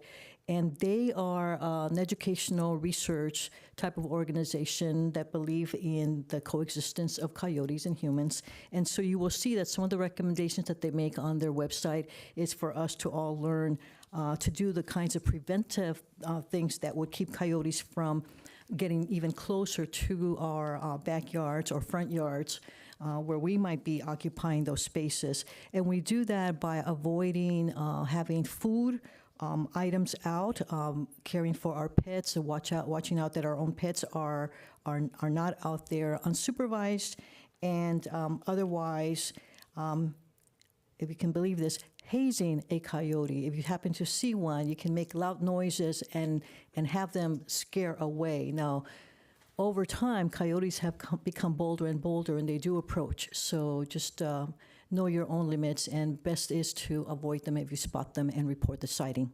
Thank you. Okay, Mayor Pro Tem Murphy? Yes, thank you, Mayor. Good evening. I'm happy to provide a brief report back about the work I'm doing, engaged in, and on behalf of our community. I'll start at the national level. I've mentioned before during my communications report that I've been appointed to the National League of Cities Finance, Administration, and Intergovernmental Relations Committee. We recently held 2 meetings focused on federal fiscal policy and its impacts on local governments. We also heard a presentation from Andrew Lotz from the Bipartisan Policy Center, who highlighted the ongoing importance of preserving tax-exempt municipal bonds, of which I've spoken about in the past. This is something that we need to stay vigilant about, as any changes could significantly affect cities like ours in funding infrastructure and long-term capital projects. So I'm hoping our infrastructure committee looks into that issue, because we definitely need to make sure we're on the front line of that. We are also continuing to advocate for the Streamlining Federal Grants Act, which is designed to simplify and improve access to federal funding for local governments. Over the last couple of years, our city has gotten, I believe, up to $6 million from the federal government, but of course, probably more. And we do need a process on ensuring that that process is simplified. So looking forward to continuing that advocacy. In addition, a really exciting piece of Washington moving that usually it doesn't. The U.S. Senate's Road to Housing Act includes several provisions worth noting and has already been approved and now heading to the House. It would incentivize housing production through a performance-based funding, and also it would create new tools like the Innovation Fund and the Whole Homes Repair Pilot Program to support local housing development and rehabilitation. It also prioritizing housing investment and opportunity zones along, for example, the I-80, which can benefit communities working to expand their housing supply. Our next Finance, Administration, and Intergovernmental Committee meeting will be on schedule for May 21st, and I'll keep you all updated as this work progresses. Closer to home, I do serve on the East Bay Economic Development Alliance, where I represent the Contra Costa mayors, and also serve on the legislative committee. We are actively working to support bills in the California legislature that strengthen and sustain our small business community. Of course, I'll continue to share updates publicly on that, as well as online. And I also encourage any local small business owners to reach out directly if you'd like to connect more or learn more about our work. Last but not least, just wanted to remind folks that during our MCE Clean Energy Board of Directors meeting in March, we approved a 14% reduction in electricity generation rates. This brings our rates aligned with PG&E, and we also approved a temporary bill credit throughout 2026 to help offset rising costs, along with an additional $10 million investment in our MCE Cares credit program, which provides direct bill relief to income qualified residents and small businesses. I can't emphasize this enough.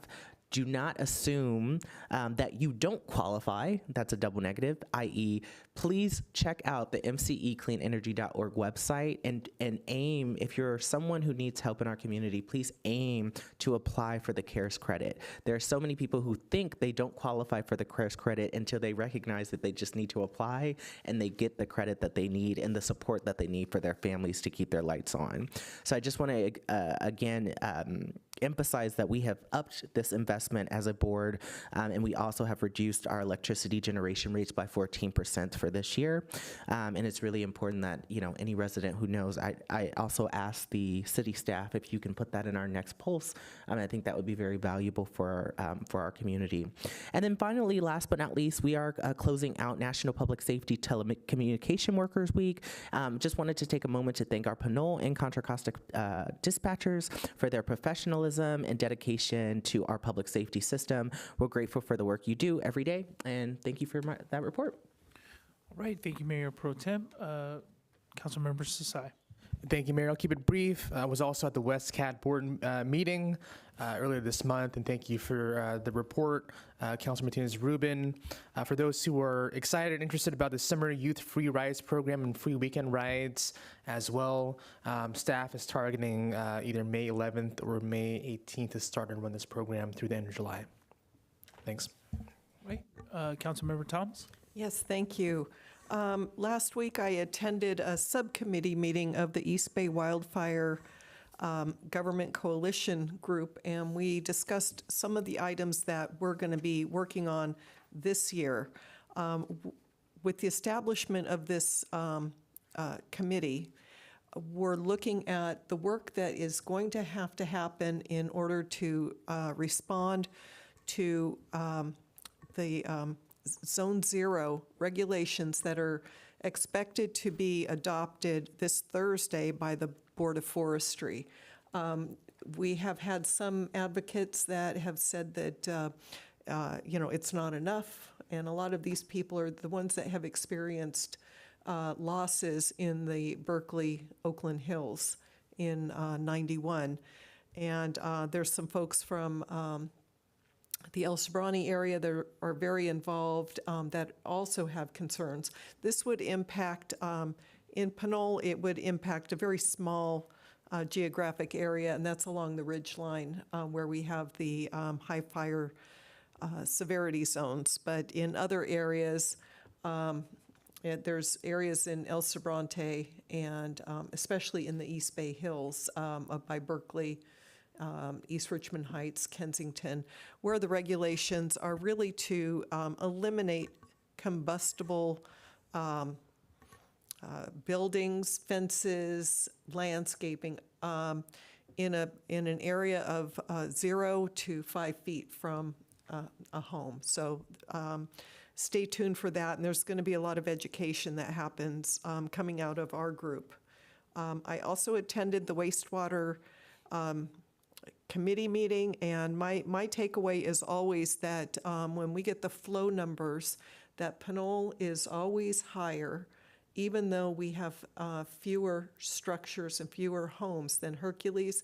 And it's just a reminder of our aging infrastructure, where we have a lot of groundwater infiltration into the piping system, in which then gets treated. I attended the Earth Walk festivities on Saturday, and I just want to recognize all the work that staff did in putting this together, and all of our partners. We had a lot of partners that came out, in addition to the Garden Club and the Friends of Pinole Creek Watershed. There are some nonprofits that help folks with energy savings. The Pinole Artisans were out, and the Earth Team, and so many others. So a big thanks to staff there. I wanted to note that Pinole Valley High School will be hosting Special Olympics for school, the ones that have the school programs, on this Thursday and Friday. So there's going to be the elementary schools on, and I think middle schools on Thursday, and then Friday will be the high schoolers and the transition programs. I am going to be in Sacramento, so I'm going to miss it. But if anybody wants to see some really good sports, please go to Pinole Valley High School. Thanks. Thank you, Councilmember Toms. And we'll go ahead and move on to item 7D, council request for future agenda items. Do we have any future agenda items? Councilmember Sasai, please. Thank you, Mayor. Just one. I just want to move that the City Council receive a presentation regarding our city's opioid settlement funds, including available opportunities to appropriate those funds, examples of effective approaches that other jurisdictions have taken with those funds, and as well as any challenges that we might consider in this process. A second. Okay, Madam Clerk. Oh, was there any discuss? Oh, no, we can't discuss. Madam Clerk. Councilmember Toms? Yeah. Councilmember Yes. Martinez Rubin? Yes. Councilmember Sasai? Yes. Mayor Pro Tem Murphy? Mayor Tave? Yes. Motion carries. Okay, any other future agenda items? Seeing none, we'll go ahead and move on to item 7E, City Manager's Report. Thank you very much, Mr. Mayor. Two quick ones. Staff is pulling item 9F off the consent calendar and will return at a later date with it. And also, your Pinole Police Department will host a DUID, driving under the influence of drugs, checkpoint on May 1st, with other participating agencies including Hercules, Kensington, San Pablo, and El Cerrito. This is part of the Cannabis Tax Fund grant program. Thank you very much. Thank you, City Manager. We'll move on to 7F, City Attorney Report. Thank you, Mayor. Nothing to report at this time. Great. Okay. So seeing that we already went through item 8A and 8B, we're going to go ahead and move to item 9, consent calendar. I'd like to pull item E from the consent, and I'll be abstaining and not participating in that conversation on item E. Can I get is there any other items to pull? Yes, Mayor, I want to pull item 9I from consent. 9I. Okay. So we have 9I, 9E. All right. And just to clarify, you're looking for just a separate vote on 9E? Right. And Okay, thank you. so I'd like us to take 9I separately, 9E, and then consent. And then wanted to see if, oh, I'm sorry, we have public speak. We do. Thank you. We have Rafael Menez would like to speak on 9D, F, G, H, I, and E. Great. Okay. Thank you, Speaker. Thank you. Good evening again, Mayor, Council, staff, members of the public. My name is Rafael Menez, resident of Pinole. And I have a few comments on the consent calendar this evening. Nowhere near as many as the March 31st meeting. No need to worry on that front. For item 9D, the adopting a resolution to fix the value at the same amount for annuitants and current employees. At some points it says the 2026 premiums, and at other points it says the 2025 premiums. Like it says in review and analysis, it says shall pay up to a 2025 Kaiser Medical monthly, and then the list is of the 2026 Kaiser Medical premiums. So is the adjustment going to be to the 2025 values or to the 2026 values? Secondly, on item 9G, I'll hop back to item 9E after I discuss G. Does the city know whether the future anticipated fiscal impact of the new agreement is anticipated to be greater or less for the city of Pinole than the prior agreement. And then for item 9E, the park, basically, I wanted to note that I think it's a great idea. I wanted to highlight in particular that the city was able to get funding over and above what the grant agency was offering in the first place, because what we were trying to do did such a great job of working towards, diversity, equity, and inclusion by including the community, working on an equitable basis to improve outcomes for traditionally disadvantaged communities and areas, and, working towards inclusion, making the area that the garden is, the path is going to be going through better for everyone. I was also curious, I've talked about this with some other people, but I don't know whether it's feasible or not.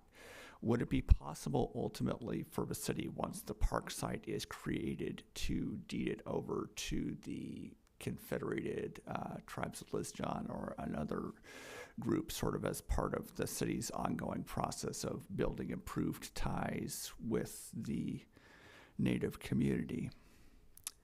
Moving on from 9E and G, I believe the next one was 9H.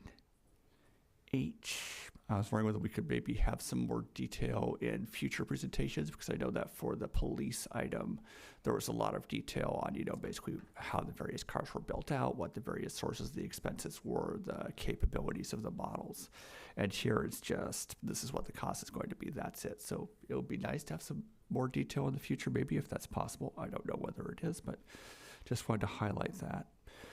For item 9, which one was it? The SB 1216 letter of support. I know that in the past, when there have been letters of support suggested, that the text of the bill the council is being asked to support has also been attached to the report. I think that would be worthwhile in the future for things like this. I'm sure it's probably a good thing for the council to be backing, but it'll be worthwhile for the council and the public to have access to it.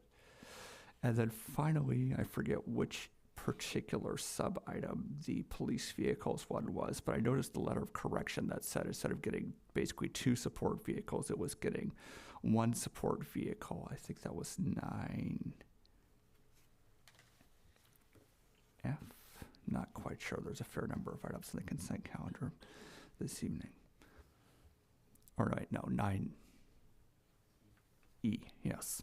So basically I was wondering, was that just a misprint originally, or did the police department change its budget request, or how exactly did that come about? I'd appreciate a little bit more detail on that. And that's all. Thank you. Thank you, Speaker.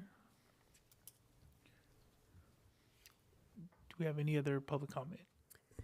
I believe that concludes public comment. Thank you. Okay, so bringing it back to council, I know that there were several questions that the speaker had. I'm not sure if we could field any of those now, or would that be something that staff would want to see in a memo back? We would appreciate the opportunity to write a memo back both to the gentleman, and we will share with the council and community as well. Great, okay, thank you. Okay, so we'll entertain a motion, or I'm sorry, we should probably entertain a motion or go over 9I, and then vote separately, 9E, vote separately, and then take the full consent, unless anybody has any other items they'd like to pull. Okay, seeing none, item 9I was pulled by Councilmember Sasai. Thank you, Mayor. Just first want to thank council for considering the letter of support. I was actually supposed to, I was asked by Mr. Cabaldan to give testimony in Senate Housing Committee this afternoon, but unfortunately this bill is no longer active. It's been pulled by the author, so no longer needed, but would still love to move forward with this and ask that the council amend the letter of support to still express their support for the concept, and as well as a 2-year process or reintroduction of the bill. That's all. Thanks. I'd like to move the consent calendar items 9A through D and G through I. I'll second. And a question on that, can we approve 9I with the mentioned corrections? I included I, yeah. Gotcha. And that reflects the amendments mentioned. I was looking to see if we can maybe vote 9I separately Okay. and 9E separately, and Okay, then take I'll the full consent. Change that, I'll move 9A through D and G through H. I'll second. Okay, Madam Clerk? Councilmember Toms. Yes. Councilmember Martinez Rubin. Yes. Councilmember Sasai. Yes. Mayor Pro Tem Murphy. Yes. Mayor Tave. Yes. Motion carries. Okay, I believe Council Member Society had a motion for 9I. Yeah, I'll move that we approve 9I with the mentioned amendments. Second. Madam Clerk? Councilmember Toms. Yes. Councilmember Martinez Rubin. Yes. Councilmember Sasai. Yes. Mayor Pro Tem Murphy. Yes. Mayor Tave. Yes. Motion carries. I'll move, we approve 9E. I second. Okay, Madam Clerk? Councilmember Toms. Yes. Councilmember Martinez Rubin. Yes. Councilmember Sasai. Yes. Mayor Pro Tem Murphy. Yes. Mayor Tave. I would be abstaining from this vote, not participating. I'm noting that for the record. Thank you. Motion carries. Okay, so that takes care of the consent calendar. We would move on to item 10, public hearings. We have none. Item 11, old business. We have none. New business, item 12. We have A, B, and C. City Manager. take it Thank away. you very much, Mr. Mayor, members of the City Council. Tonight's first new business item is an overview of options for adoption of wage theft ordinance. Your city attorney, Eric Kasher, is here with a presentation. Thank you, Interim City Manager Evans, and thank you, Mayor Tave, members of the City Council, staff and members of the public. Eric Kasher, City Attorney. I'll be presenting this item and overview of local wage theft ordinances for the council's consideration. Thank you in the back here. So next slide. The recommendation from staff is for the City Council to receive this report and provide direction on the drafting of a local wage theft ordinance. Next slide. By way of background, wage theft, the term as we're using it this evening, is a term to describe an employer's failure to pay wages owed to employees. Examples include non-payment of minimum wage or overtime, requiring employees to work off the clock, illegal deductions and/or employee misclassifications. Some cities have adopted wage theft ordinances to promote compliance with labor laws and impose sanctions on employers for violations. The city of Pinole currently does not have a wage theft ordinance. Next slide. The state of California, under the California Labor Code, Section 1205, subsection B, allows for local jurisdictions and cities to enforce state labor standards and requirements regarding payment of wages. Local wage theft ordinances that are adopted by their city councils and codified in municipal codes enforce local labor standards that are imposed by the state through city-issued permit and/or licensing processes, and it ties a company's ability to obtain, for example, a permit or a business license within the city. It ties that to compliance with applicable labor standards. Next slide.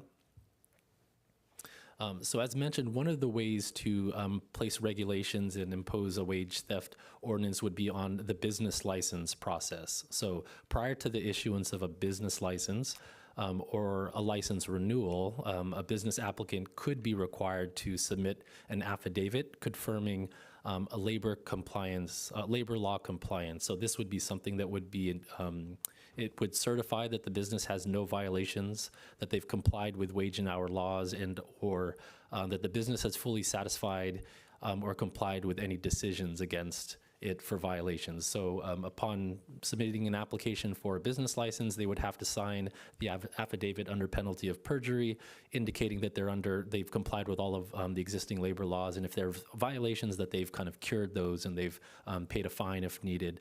Some examples are the city of Milpitas. They have an ordinance which creates grounds for business license suspension or revocation if a business has failed to comply with or satisfy any final court order or administrative action of an investigatory agency as it pertains to wage and hour laws. I should note in the staff report, we have included examples of wage theft ordinances from the city of South San Francisco, Milpitas, Mountain View, San Francisco, San Jose, and Berkeley. and we're just providing a couple of examples to highlight what other cities have done through the PowerPoint presentation. Next slide. So the other form of regulation that you see in wage theft ordinances is through construction projects and permit applications related to construction projects. So some cities focus on labor compliance in construction projects rather than tying them to the business license issuance and renewal. So this is really focused on permit applications when there's going to be a construction project in the city. Some examples include the city of Berkeley, which requires pay transparency acknowledgements before permit issuance and after project completion. So non-compliance can result in the revocation of a permit or fine. So this would be maybe a homeowner who is applying for a residential renovation of their home or a significant, maybe a commercial project. There's a permit application for that. That could be denied if there's a labor code violation that comes forward in the acknowledgement, or if there is a labor code violation or a prevailing wage violation during the construction of a project. The city could withhold the issuance of a certificate of occupancy or completion unless that's cleared. Another example is the city of San Francisco. They require project owners to post a bond at permit issuance through completion. The city may draw upon the bond to cover unpaid wages or labor violations. Bonds are obviously expensive. They come at a cost to the developer, so that's just one consideration with that approach. The city of San Jose, they have a process where they require labor law compliance acknowledgement to obtain building permits and pay transparency certification before issuance of a certificate of occupancy. I should note that the city of San Jose has a very robust kind of prevailing wage compliance kind of department, and so they have a lot of staff that's committed to that, and so they kind of administer this program and have these types of requirements, which can be somewhat labor intensive at the staff level, depending on the level of regulation that's imposed by the city. Next slide.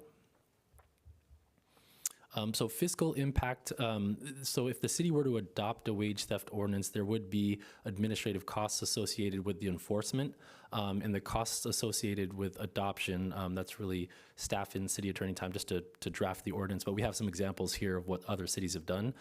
Additional staffing and staffing costs may be incurred depending on the structure of the program. So just by way of example, for the permit issuance, once there's a permit application that's submitted, if there's an acknowledgement form, staff will obviously need to review that. They need to verify the information in there.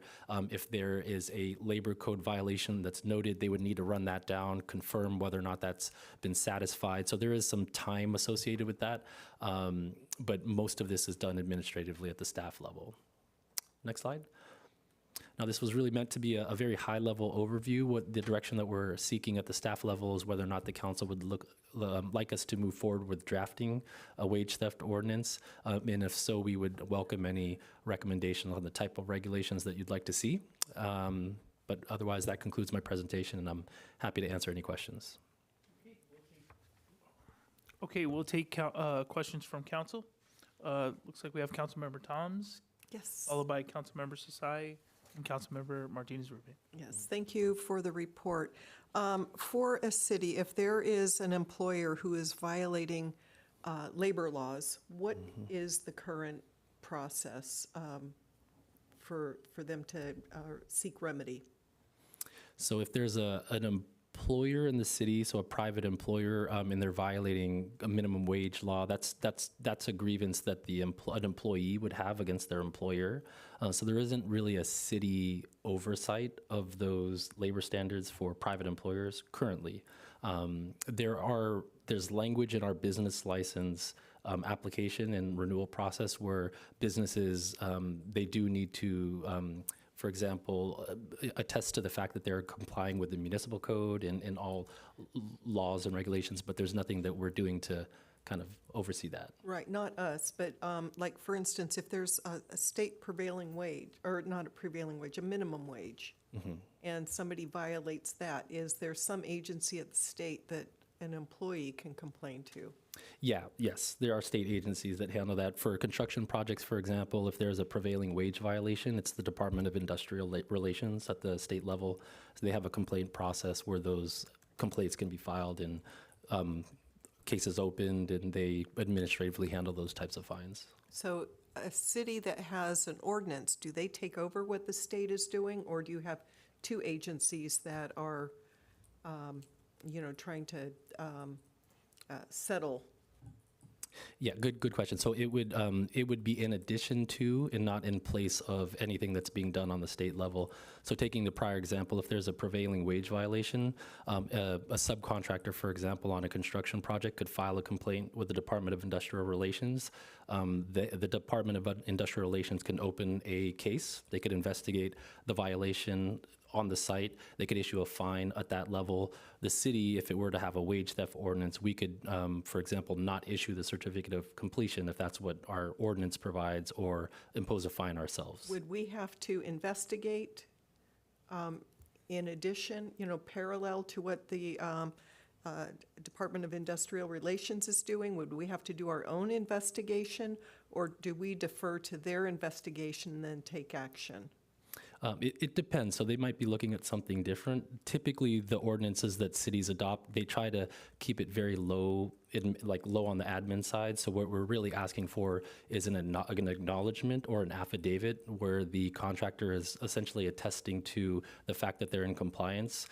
If they're found to be a violation, it would usually be the Department of Industrial Relations, for example, that would issue a violation notice. They would then need to notify us that they have been, they're the subject of a violation. So they would have to come forward and essentially report that to the city. Right, and so if there's a project that, for instance, has federal funds, and there's,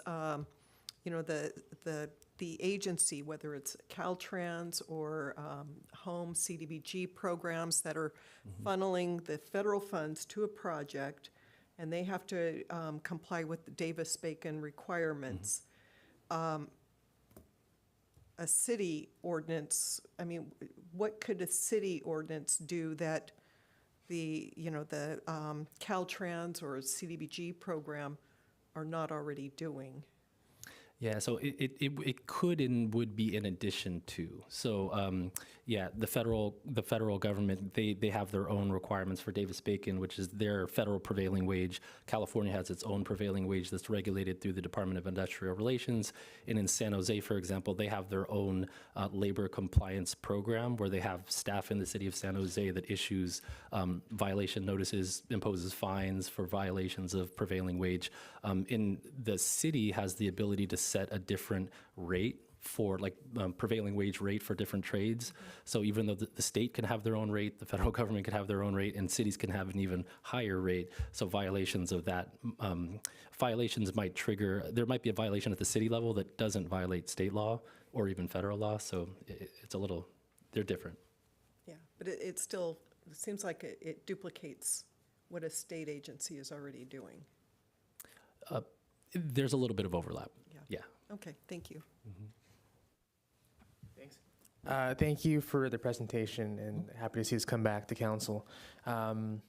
Between the regulation through business license process and another method, which do you think is more effective, both cost effective and also just effective? Yeah, I think so. The business license process is definitely more of an administrative burden, because you could imagine the number of business license applications that the city receives. So it would be getting that acknowledgement, that affidavit for every business license that's submitted, and then every renewal as well. If you're limiting it to construction projects, there are fewer of those types of permit applications for construction projects, and you're really focusing on prevailing wage violations. So you're thinking about the trades that are impacted on a construction project. That's really what the focus is if you're looking to adopt a wage theft ordinance that's kind of narrowly tailored to construction projects, and it's a little less of an administrative burden just given there's fewer of those projects. Thank you.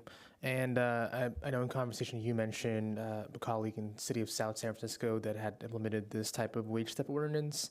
What are they doing, and how does it compare in terms of effectiveness with City of Berkeley, San Francisco, San Jose? Yeah, so there a lot of them are very, very similar. So yeah, South San Francisco is their city attorney, Sky Woodruff. I'm not sure exactly when theirs was adopted, but it's actually very similar to some of the other cities that focuses on the construction aspect. It's really business license issuance or the construction piece, that permit process. Those are really the two options. San Jose focuses on construction. Again, I think that's the less labor-intensive kind of administrative. It's just not as admin intensive, but yeah, those options are in the staff report. In the implementation of City of South San Francisco's, do you have any feedback on what their administrative costs have been since implementation? That's a good question. I haven't had that conversation with the city attorney. I'd be happy to gather that information and see.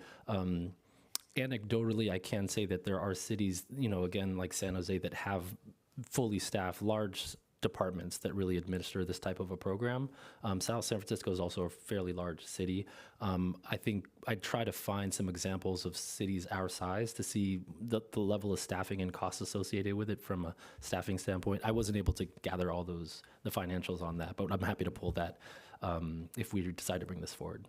For sure. It seems like this is not something that's like so prevalent that it's kind of day to day, of course, but I know that the Northern California Carpenters Union came to our council meeting maybe last year and vocalized some concerns about a project here in Pinole where there was alleged wage theft.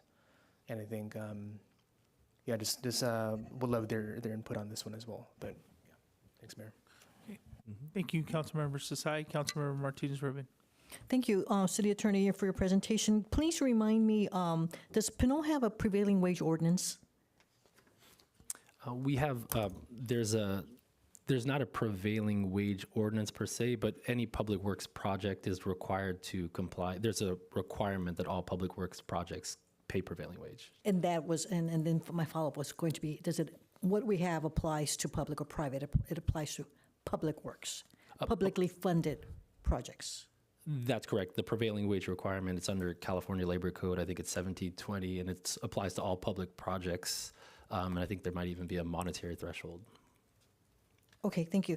And you proceeded based on council's request to do a little bit of research to get us to this point, but I'm wondering whether there is, what other concerns have come up at all beyond that one comment or public statement about a year ago from a person who it could be the tip of the iceberg, but we don't know. We don't know the extent of a wage theft problem in Pinole. Okay. City Attorney, anything that in your research led you to believe that it's something that needs to be in place because you've come across email or other attorneys that have, city attorneys that have considered that it's better to have something in place than not? Yeah, just anecdotally, so this presentation was really at the direction of the council, just wanted to provide this overview. I am familiar with a lot of the other cities and some that are enforcing these. I think Councilmember Toms is correct that there are enforcement agencies that exist at the state level, in federal level, to enforce things like prevailing wage. From what I've seen, the cities that tend to adopt these types of standards are looking to do something more. They're looking to just create, sometimes it's higher standards, like having a higher kind of threshold for compliance, prevailing wage amounts, things like that. They tend to be larger cities, like for example, San Francisco and San Jose, so that's for sure the case. But nothing anecdotally here in Pinole that I'm aware of that's been brought to my attention. Okay, and then the distinction between prevailing wage and minimum wage. Mm-hmm. Tell us more about that. Yeah, so minimum wage is kind of set. Sometimes cities adopt a minimum wage, but it's set by state law, and it's just for any and all employment. Prevailing wage is unique to kind of construction projects and in trades, and so depending on the trade, plumbers or electricians, there's different kind of wage rates that need to be paid for each of those different types of trades on a construction project, a publicly funded construction project. Thank you. Okay. Are we have any other questions from council? We'll take public comment, or is there any public comment for this item?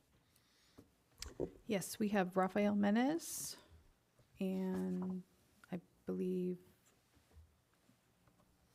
that is it. Thank you.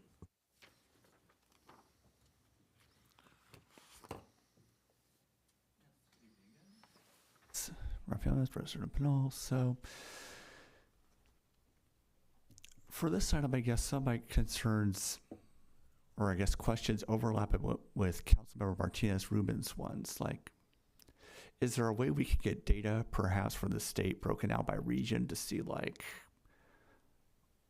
where wage theft is concentrated? Like, are we seeing it frequently in Pinole? Like, is it reported? Is it underreported? Is it the sort of thing that, like, you know, it happens, but it doesn't actually make it up to the state reporting levels, so it's just not recorded? Does it happen particularly in one industry? So is it primarily in construction, in painting, in woodworking, in one of the particular union areas like Boilermakers or whatever? Or is it in retail, or is it in a particular subfield? Like, basically, where is the problem the greatest? So like identifying that, I think, would help the council see where it wants to focus its ordinance. Because if the problem is a more general one, it's not particularly targeted to any given sector, then it would make sense to be a business license requirement saying, you know, hey, you need to meet these affidavits. But if it's a more targeted one, like it's overwhelmingly in one specific sector, like construction or whatever, then it would make sense to say, okay, we want to have these rules around construction, issuing certificates of occupancy, and so on and so forth. So I think just having more data on prevalence and on category, I think, would be helpful.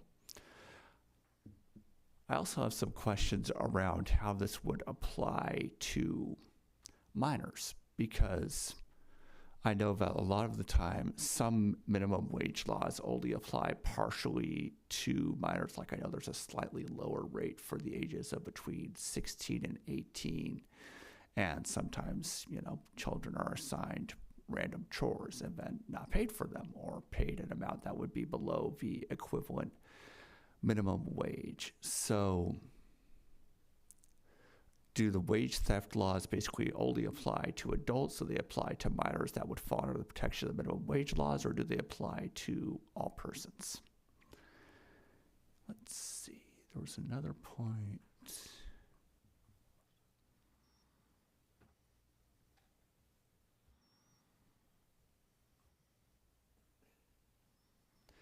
I don't recall what my final point was on this item. My apologies. Thank you. Thank you, Speaker. Any other speakers? Richard Kossel.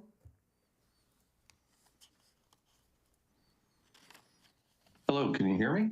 Yes, go ahead. Okay, fantastic. I'm just curious, is this really a problem? I mean, seems like no one knows it's a problem, and you're creating some administrative function that's going to cost money for a problem that might not exist. You might even be creating your own problem, because once this becomes a administrative function, it's possible that someone says, oh, well, I will use that as a leverage against my employer. And then you're stuck in investigating the whole thing, costing you additional money.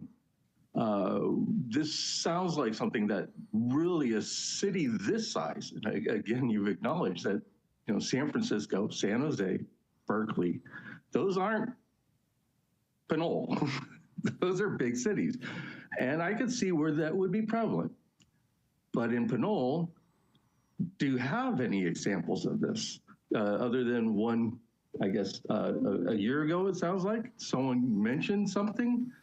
I think you're just creating a administrative nightmare that's going to possibly come back and bite you for no reason. It makes no sense. Thank you. Thank you, Speaker. Next speaker. That concludes public comment. Okay, we'll bring it back to council for any other questions or comments.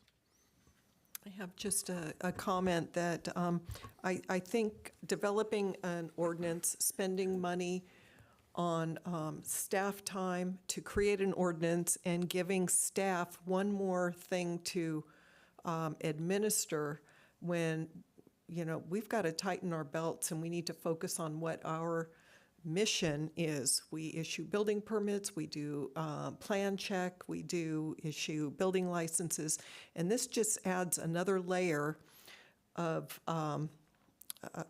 another layer to what our staff would be responsible for when a state agency that does the very same thing already exists. We don't need to duplicate services that are already available. If we need to notify employees of their rights and provide a phone number for the state, that's something that we can make available to them. But I don't think we need to have our own ordinance and do something that the state already does. It duplicates, enforcement. We don't know if the folks that complained about wage theft, their remedy was to contact the state and get it taken care of there. And then we would just be adding another layer unnecessarily. So I would like to just thank staff and have us move on without moving forward with creating an ordinance.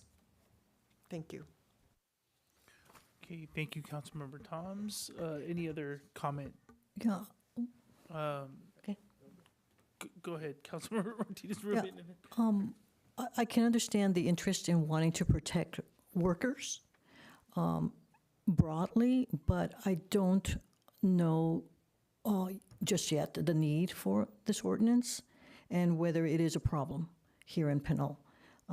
And so I would say let us table this, and in the process of anyone applying for a business license, if they can simply, if the questions are there already about acknowledging or attesting to providing wages, if it's as simple as having someone acknowledge without really knowing what's underlying that, I can picture myself wanting to get through a form to get a business license and simply checking off without really either being truthful or understanding what that checkoff means. And so we really don't, we keep the situation the same without those questions, without enforcing. But I also understand that if we don't know about the problem if it's underreported because there is no system. So I am system to collect that, but I don't know whether locally we have the capacity to do that just yet. And I would want to know more of the problems, even if it is not anecdotally, but some other indicator elsewhere that might point to Pinole also perhaps having some underreporting, but we don't even know yet that today. So I can't agree to support this today. Okay, Councilmember Sasai. Thank you, Mayor. I just want to thank my colleagues for their thoughtful questions, concerns, and bringing up, I think, duplication, overlap with state agencies, federal agencies. And I think some may see this as more administrative work that would take away from capacity to do other work.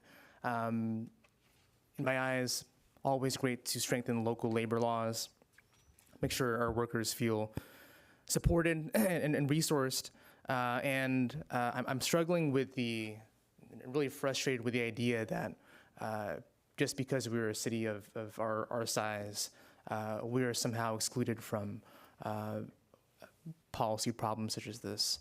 And we are building in Pinole, we're developing construction happening currently right now and more to come because we have RENA goals to meet and to act upon. And one thing for me is wage theft is prevalent in California. And I've read data statewide that 41% of workers have experienced wage theft and experience noncompliance with labor laws. And I think most folks think about minimum wage compliance, prevailing wage compliance. There's also other things that happen too, like employers forcing off-the-clock work. I think to Councilor Martinez-Rubin's point, there's just a lot of education that has to happen with workers in terms of what their rights are. That's why the legislature is pushing things around language access and constantly trying to strengthen labor laws. So I think this is what we're doing here, is doing our part in Pinole. I think the more we engage in these discussions and push local laws like this, the more that we have the capacity to hold employers accountable for misconduct. And so I think it's more of a good thing. And I would also ask the city attorney too, I mean, what are the anticipated administrative costs and time associated with this? Because it seems like if this is something that maybe is not as prevalent in Pinole and we find it out, this sounds like something that's very minimal to your staff. So those are the questions I have and my frustrations, but also what I see as opportunities here for a local wage theft ordinance here. I'm in strong support. Thank you. So I have Councilmember Mayor Pro Tem Murphy. Did you have any questions? Or no questions. Okay, I had a few. So looking at this, I'm thinking to myself, if a business owner for whatever reason maybe performing wage theft and not know it, they're an employee might kindly be helping out, and that goes on and becomes a practice. Does that business owner have to wait for that employee to realize that, hey, wait, I'm getting robbed, basically, of my wages, and then go to the state and then suffer penalties? Would this ordinance be an intermediate in between there to say, hey, we've got this complaint, business owner, this is the practice that you've been doing? How does that, what I see this being is an intermediate step before going to the state, and a small problem or a problem that may be moderate and could be resolved between the employee and the employer, getting to the state and becoming an actionable penalty from the state. I'm trying to figure out where that middle ground is, so that we're not only just educating the citizens or the workers in Pinole, but also the business owners as well. Is that could that be captured in an ordinance to where it's not something that would get to that level with DIR? It's a great question. It's hard to say. Most of the ordinances that I reviewed have an affidavit or acknowledgement form, so there's a level of self-reporting on the part of the employer, but that requires you knowing that you actually have violated a wage and hour law or a prevailing wage requirement. Oftentimes that comes with you've received a notice of violation from the DIR or from the Civil Rights Division of the state that oversees kind of wage and hour laws, and you would then have to report that. And then oftentimes with the employers, when you receive that notice, you deal with it right away. You make payment. If someone's owed amounts that are in arrears, you make that payment and you cure that violation, and you can now report that you received a violation notice, but you've taken care of that. And then cities won't, refuse to issue your business license because if you've cured it. But if you haven't, now you're not going to be getting a business license in the city. So there's a self-reporting that is required here that kind of a predicate is that they know that they violated, that they've been informed that they're in violation. Oftentimes employers, if they don't know that they're not giving someone a meal and rest break, they just don't know, and it's not an issue until it's been brought to their attention. So would this ordinance outline some of that information, and how would the business owner, they would be presented this ordinance and saying, hey, that you acknowledge you received this, that you understand breaks and rest periods and whatnot, and just basic labor law? Is that what this would do? Yes, I would hope that most employers are aware of all of those requirements. It would just be adding that additional acknowledgement. We have language that currently provides that business license applicants will comply with, and they agree to comply with all aspects of our municipal code. By having this in there, it's just kind of adding that additional reminder that there are these kind of labor standards that will be enforced both by the city and the state. So hopefully that encourages them to make sure they're familiar with those requirements. There can also be a kind of public education component to this, where we're kind of communicating out the requirements of the ordinance, which is going to provide employers with information about some of these requirements. A lot of this is available, online at state websites and the like. But information, I think, to Councilmember Sasai's point, just making sure that business owners and employers understand these requirements, that's obviously important. Thank you. Okay, seeing any other comment, questions, going to entertain a motion. Do we have public comment already? Believe we Oh, did. I'm sorry. Sorry about that. I just had one comment. That's why I didn't have questions. I appreciate. Okay. Yeah. Okay. I appreciate the public comment catch. I'm sorry about that. And I know it's 8:50, so I'll be brief, but I do, so a couple years ago, I think in 2022, we had a presentation from DIR, but it was about apprenticeships. I think this is a great opportunity for, I'm not sure what other folks have in mind, but I do, I think one of my, opportunities here as a council, I think I'm hearing some particular council members often say, I don't know, and I think that's okay to not know, but we need to figure out how do we figure out the information. We're policymakers, and so it's easy to kind of say, I don't know. I think what our job is to do is figure out how might we create an understanding. So I think what I would love for us to do is maybe have staff invite a representative from DIR from the state. I mean, we've done this in the past with the California Civil Rights Division. And this could provide opportunities for us to kind of get some of those answers. I'm okay with staff moving forward in an endeavor to create an ordinance, but also informing us more about the resources that the state does provide. I know that staff is working also on a beekeeping ordinance that didn't seem to be an issue for our council.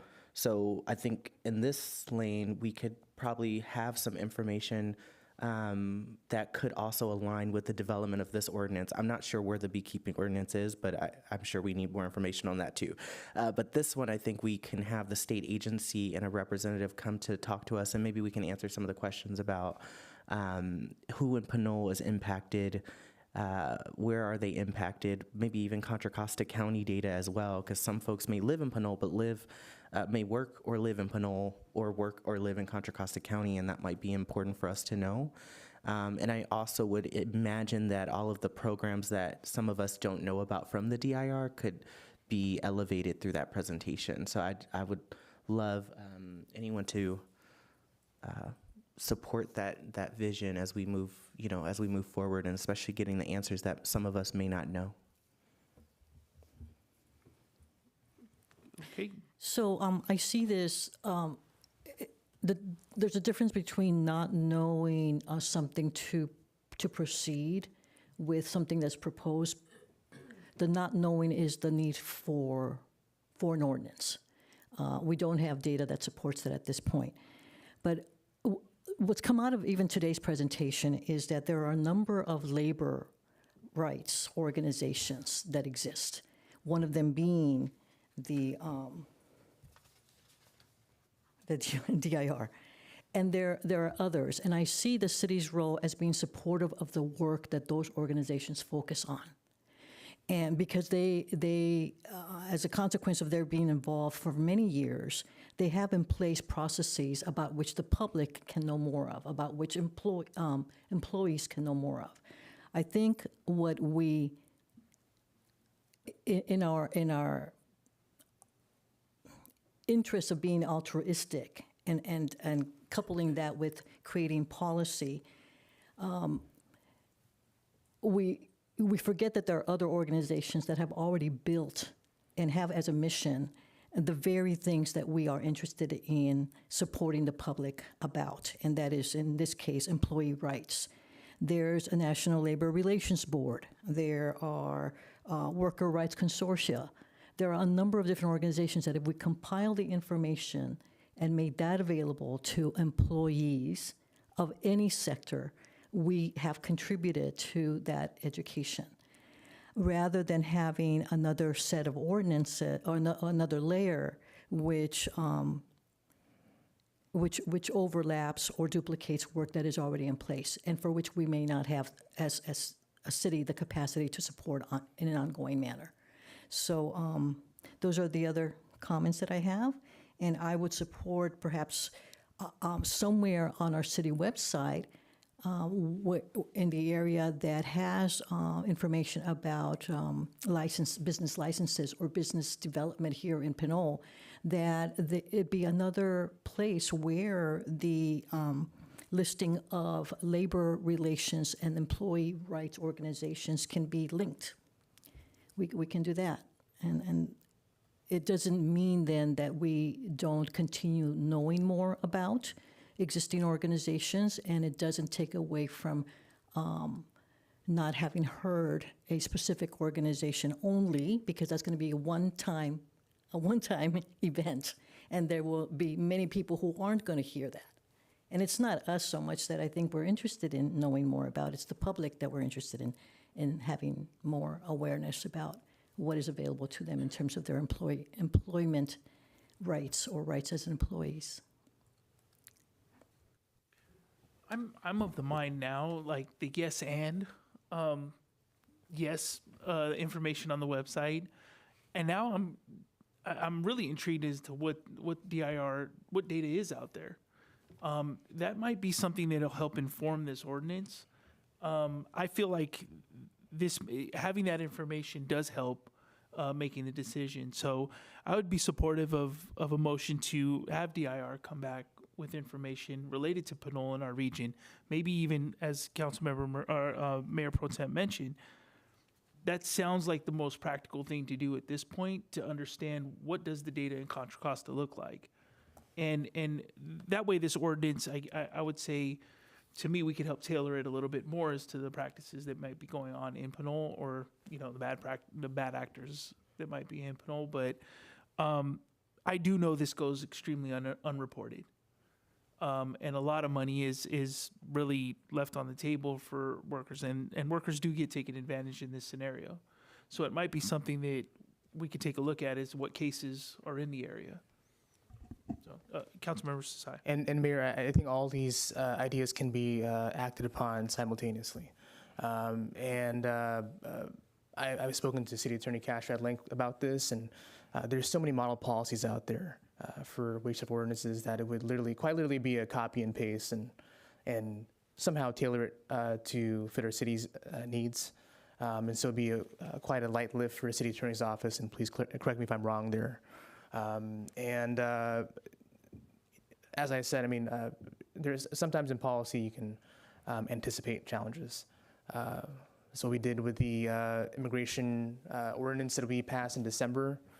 Did we have anecdotal data of things kind of happening? But we did have anecdotal data of fear within the community, and we still acted upon it. I think the more that we spur development in Pinole, the more that we build housing, commercial, and welcome in more construction, because of the prevalence of wage theft, we can expect that there may be some occurrences of wage theft happening in our city. And so I know that our council has been very strong and supportive of labor.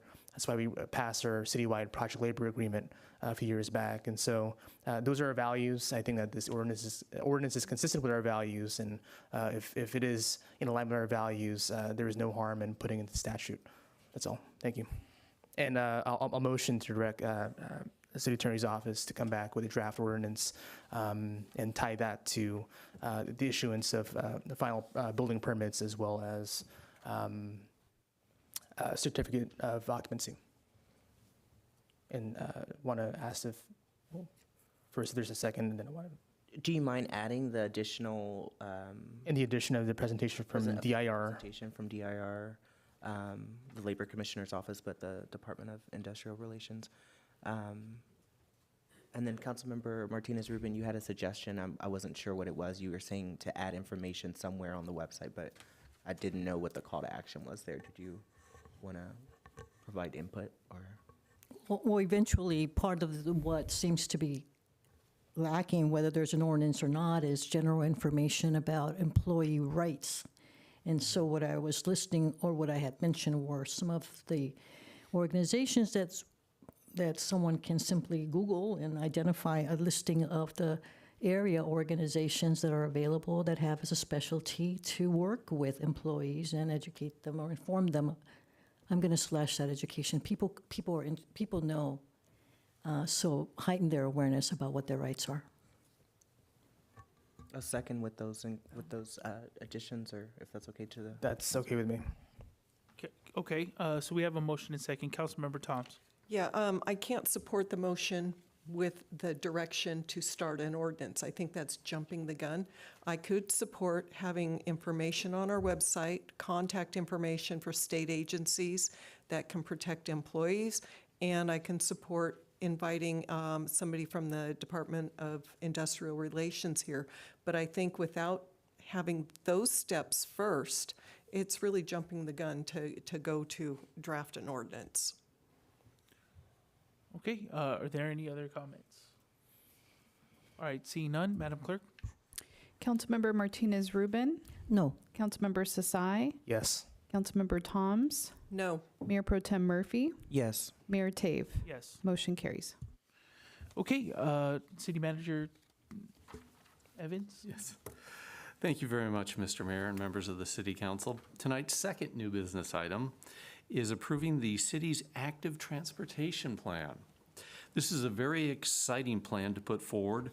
This is a living document, I want to remind the council and community.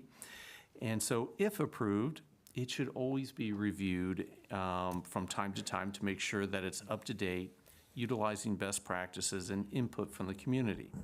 So tonight we have Public Works Director Heba El-Gindi here with a presentation. Honorable Mayor and Council members, good evening. I will be providing a brief presentation on the Active Transportation Plan, the ATP, and the report itself is included as part of the packet. Next slide, please. There is a list of goals and objectives listed in the report. The main plan goals include increasing connectivity by providing an integrated network of facilities to walk and cycle within our communities, including improved access to transit. One of the main goals as well is to establish a connected multimodal network that connects to other facilities with neighboring jurisdictions, including the county. Also to improve accessibility and ADA compliance for pedestrians, to foster a safer environment and to reduce the collisions that involves pedestrians and cyclists, and to reduce the vehicle miles traveled by increasing the modal share of cycling and walking. Next slide, please. There are different types of bicycle facilities. Class 1 would be a trail or a multi-use path similar to the Bay Trail or the Pinole Creek Trail. Class 4 is a protected facility. The top right photo is for a protected bike lane with physical device within the buffer space, separating the bike lane from the auto travel lane. It could also a two-way cycle track, as shown in the picture in the middle, with, again, physical devices within the buffer zone. There are, looking at the photos at the bottom, the one on the left-hand side shows a bike lane with a buffer. Ideally, the buffer would be 3 feet, but in other cases, we implemented narrower buffer given the available pavement width. And class 2 could be a bicycle lane with or without a buffer. It's the same class. The photo next to it, the class 3, for a bike route, typically implemented on low volume, low speed roadways like local streets or residential collectors. And bicycle boulevards fall under this category, falls under the class 3, with customized signage and pavement marking. Next slide, please.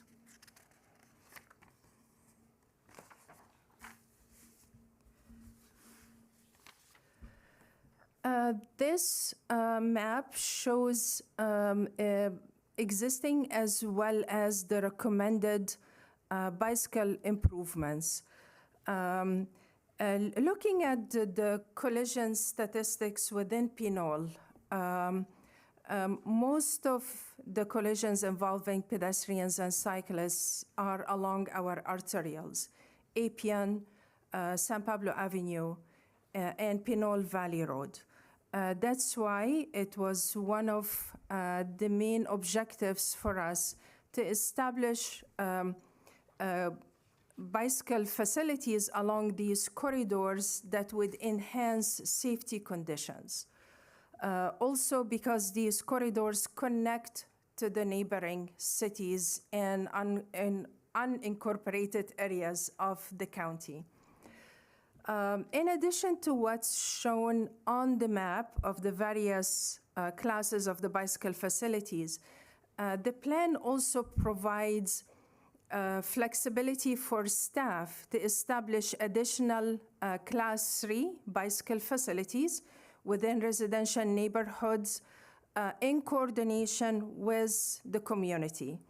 And such requests could also be coordinated with traffic calming requests, for example, depending on the safety conditions and the abutting land uses and what the residents want for their streets, how they would want their streets to be designed to affect safety conditions, the travel speeds, and so forth.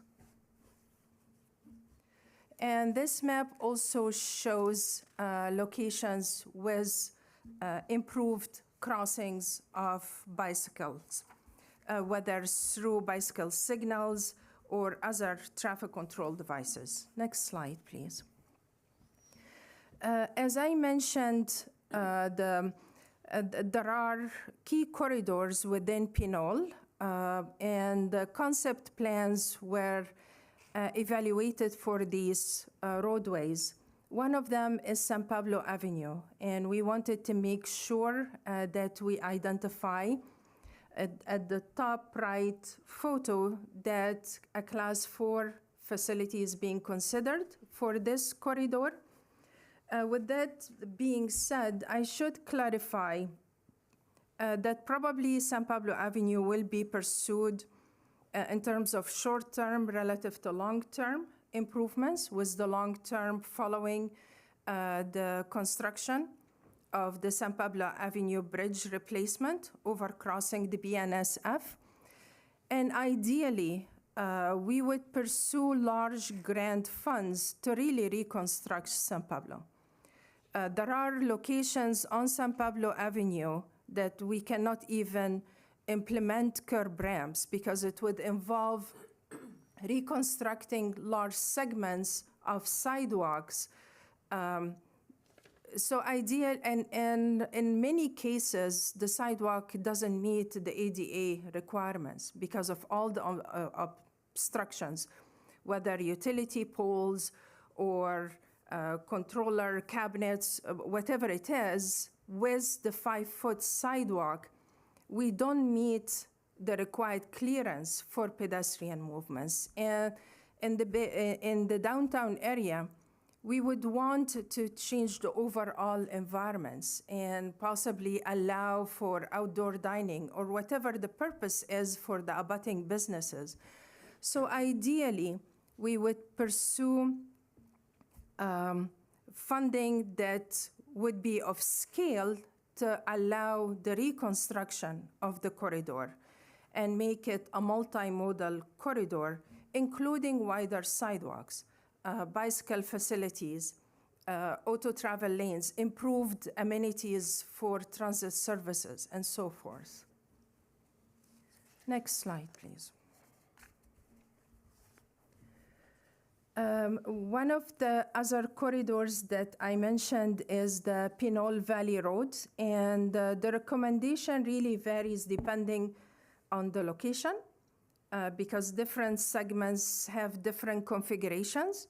What is shown on this cross section is the provision of a Class 4 facility on one side of the roadway, because with the narrower auto travel lanes, there wasn't enough width to allow for protected bike facilities on both sides of the roadway. And parking had to be eliminated on one side of the road. The bottom example is for Tennant Avenue, which carries lesser volume of traffic at lower speeds. And by reducing the width of the auto travel lanes, we were able to provide buffered bike lanes while maintaining parking on one side. But the demand for parking is not that significant on some segments of Tennant Avenue. So eliminating parking would not be as controversial. Next slide, please. Appian Way, we currently have bike lanes on some segments of Appian Way, and in some cases it's actually on one side of the road only, which is quite unusual. So we would like to reconfigure the pavement markings along the corridor, and the example shown is for, again, a Class 4 facility on both sides of the roadway, mainly by reducing the center median. It's a paved median. There is no construction involved. And I should mention that as part of the pavement rehabilitation project that will soon be implemented, it includes the provisions of the bicycle facilities along the segments in the vicinity of the soccer fields and the schools. The bottom cross sections are for Fitzgerald, and without really, causing the costly reconstruction, we kept the center median as is, but through adjustments to the auto travel lane widths, we were able to provide the bike lanes on both sides of the roadway with buffer. I should mention that in identifying the recommendations, and again, it varies depending on the segments we're evaluating. So we can have different configurations along a lengthy corridor like Pinole Valley Road, for example, that's 3.6 miles. We took into consideration the cost of the improvements, the abutting land uses. For example, if there are many intersections with driveways and with intersecting roadways, it's harder to implement a Class 4 facility. It's not impossible, but it's harder. And also whether there is a high demand for parking or not, whether it's supporting abutting businesses or not, whether it would probably need additional consultation with the affected businesses. So we took into consideration the community consultation that took place already, what we need to do in the future, the cost of the improvements, the existing cross sections, and the level of effect. Next slide, please.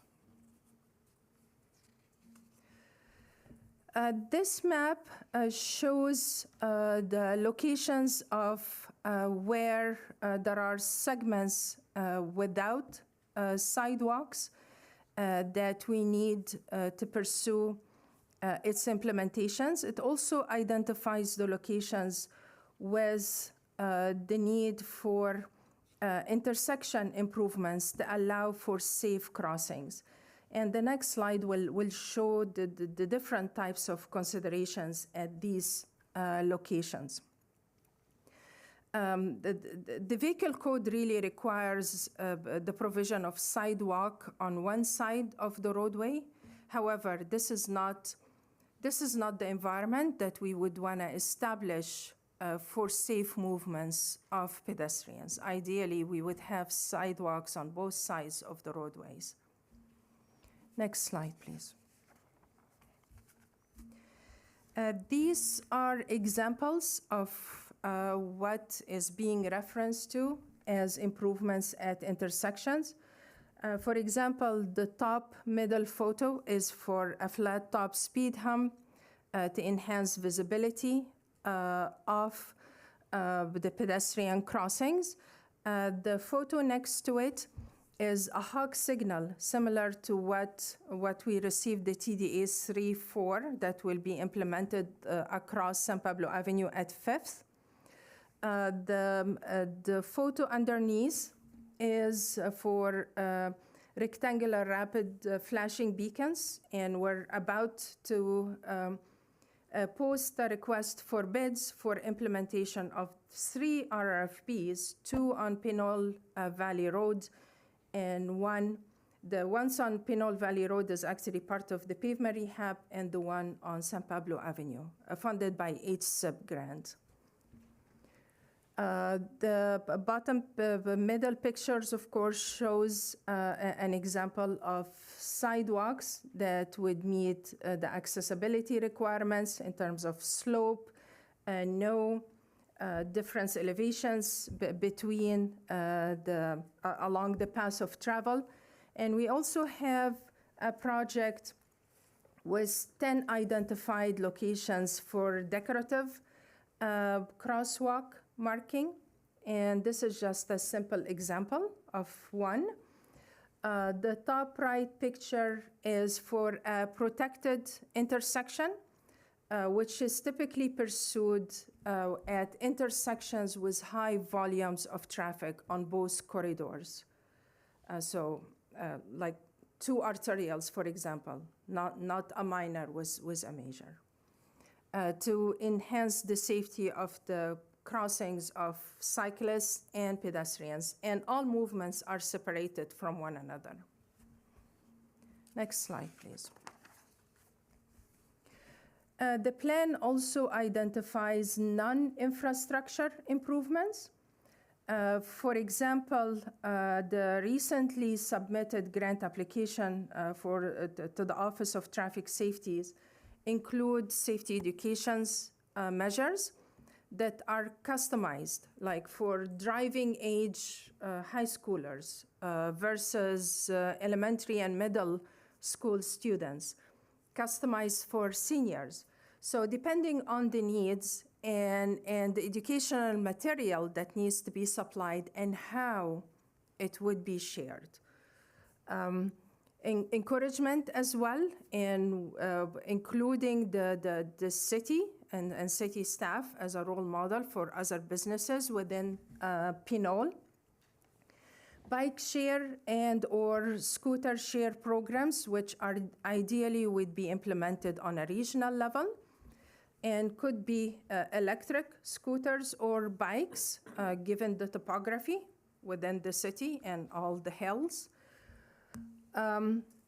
Safe and accessible bicycle parking at well-lit locations, preferably sheltered if possible. What is shown here is the class 2 bike racks. Class 1 is like bicycle lockers or lids. I just didn't include photos. Traffic control and safety devices. We recently submitted an application for earmark funds. The bottom right photo, this is the type of barriers that we're requesting, along with the trailer to move these barriers and so forth, that we can use for events and encourage walking and cycling to such events. And this is just an example.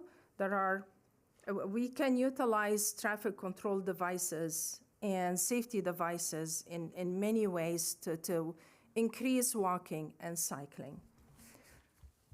There is also the element of coordination with all other projects, with the CIP in general. I mentioned, for example, the upcoming pavement rehabilitation project that, again, the request for bids will be posted later this week or early next week. It includes bicycle facilities along Pinole Valley Road. Also coordination with the capital project, the safe routes to schools and safety improvements associated with that, the traffic calming projects, and all the safety improvements within the local road safety plan that was approved back in 2023. So they all really come together in terms of funding, in terms of combining improvements to increase effectiveness and the efficiency of the implemented plan. And most importantly, as our interim city manager mentioned, it is a living document. I think it's important to consider that, because evaluation is part of the process. We have to look into how effective the improvements have been, what kind of changes we need to make to increase their effectiveness. Next slide, please.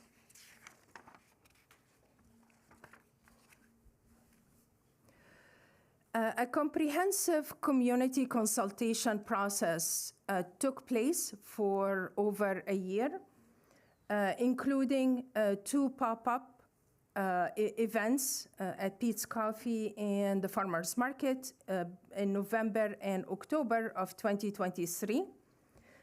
There was also a community workshop that took place in July of 2024. The website was updated on a regular basis and included an interactive map to seek the community's input. And there was an online survey with 102 responses received. There was also a comprehensive internal review by the various city departments, including community development, public works, the police department. And there were 4 meetings of the Community Engagement Committee. And I should mention that the Community Engagement Committee included representatives from the CCTA, from County Health, from East Bay Parks, from Bike East Bay, from West County Unified School District, from city staff, and they met they had 4 meetings to reflect their comments.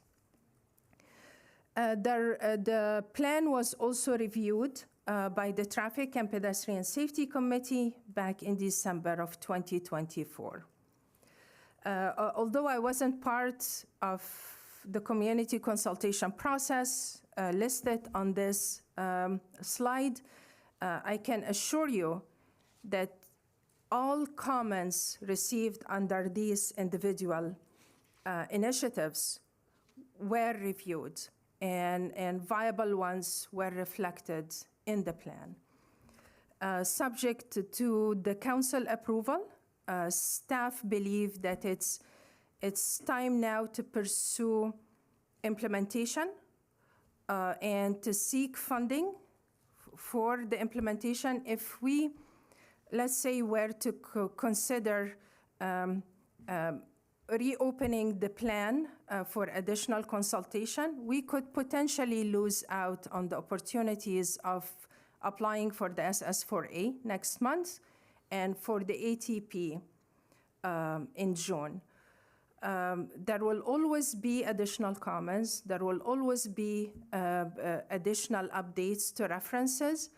And again, the document is intended to be a live document. Next slide, please. Consequently, the staff recommends for the City Council to adopt the resolution approving the city's active transportation plan, and we would like to add some items to the plan. So the approval would be subject to these additions. And these are proposed based on the comments that we received yesterday.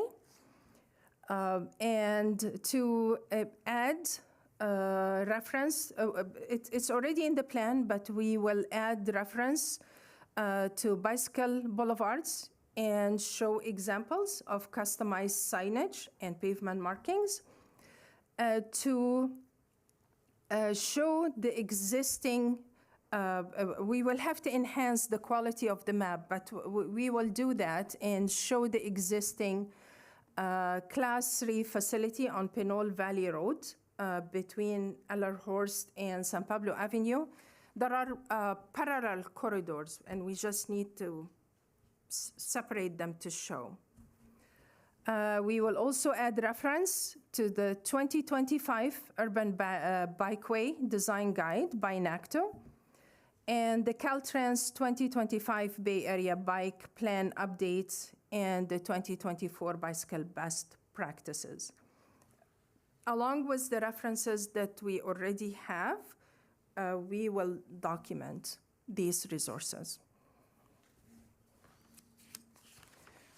With that, I will be happy to answer any questions that you may have. Okay, Councilmember Sasai. Thank you for the presentation. And October 2023 feels like it's so long ago.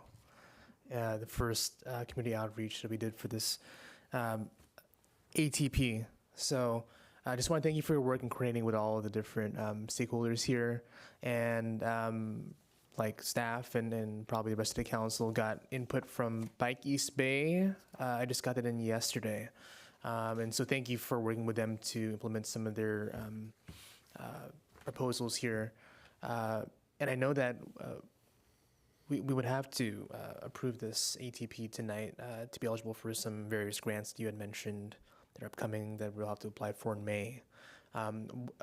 What is the recommendation if we wanted to bring this back to get more public comment, get more, have more time for the council to converse with the policy experts that reach out to us, and then revisit this? Would that impact the grants proposals that we have on the table, or what would be your recommendation there if we wanted to come back to this and make changes? The situation that we're facing, and it's not impossible, I'll clarify how, dates-wise. The upcoming deadline for applying for the SS4A is May 26. And I could pursue the application that I already started, and on the assumption that the ATP will be approved before then.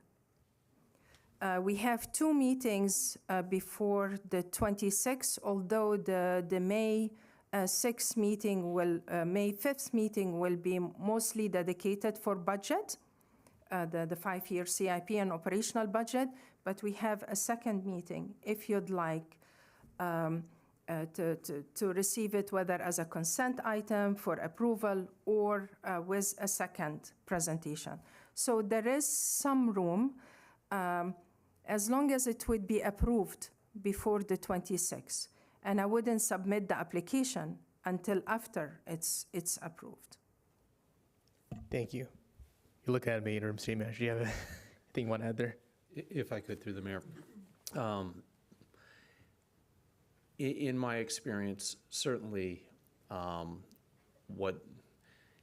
if the council is so inclined, if you can, after deliberation, if you do vote in support tonight, the nice thing is you can come back with specific focus and do amendments as appropriate over the next couple months. As an administrator, you get very nervous if you're relying on an approval on a date a month from now when you need large grants.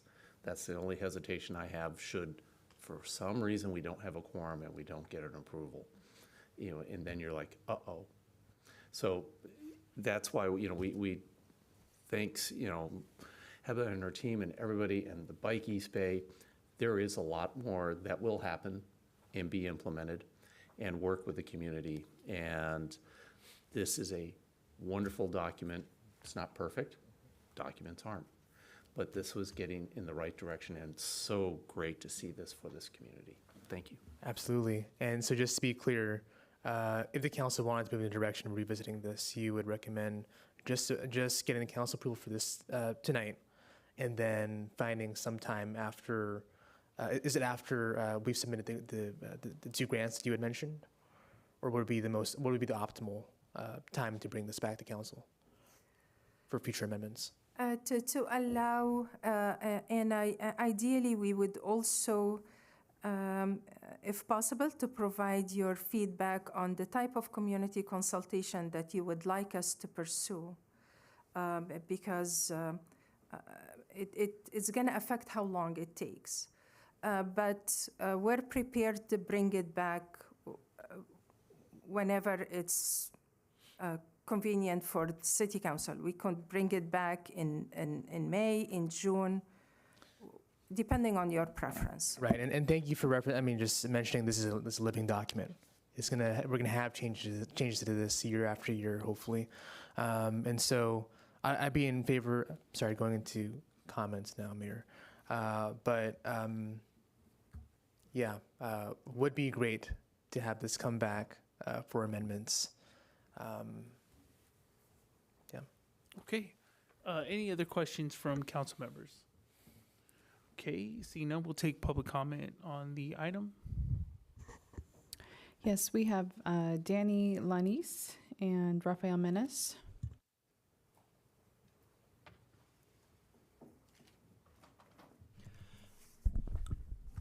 Hello. Good evening, Honorable Council, City staff. My name is Danny Lanis. I'm the Advocacy Manager at Bike East Bay. Bike East Bay is a 54 years young nonprofit organization working in Contra Costa County and Alameda counties. We mobilize by bike to create thriving communities that are joyful, safe, and inclusive. We do so via our education program with free, publicly available classes, events such as Bike to Wherever Day, which is coming up May 14th, and I'd like to invite everyone to try a bike that day. I have some flyers if you want to scan the code and pledge to ride. And we also do advocacy, which is what brings me here today. I'm here to request that you only approve this plan tonight on a conditional basis, enabling staff to reference it in the short term for grant applications with looming deadlines.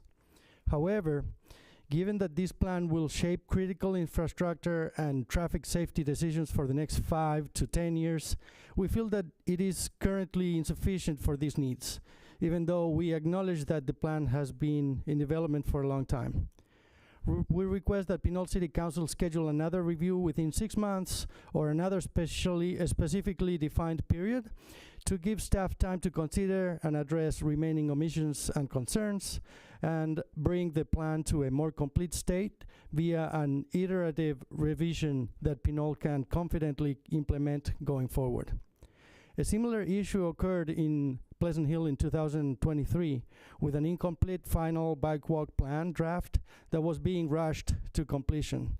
In that case, we worked with staff and local stakeholders to pause and address these issues.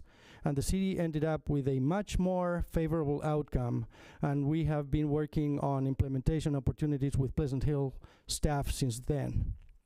We would very much like to have the same level of confidence and support for the Pinole Active Transportation Plan, but we do not believe that it is quite there yet. Thank you very much. Thank you, Speaker. Next speaker, please.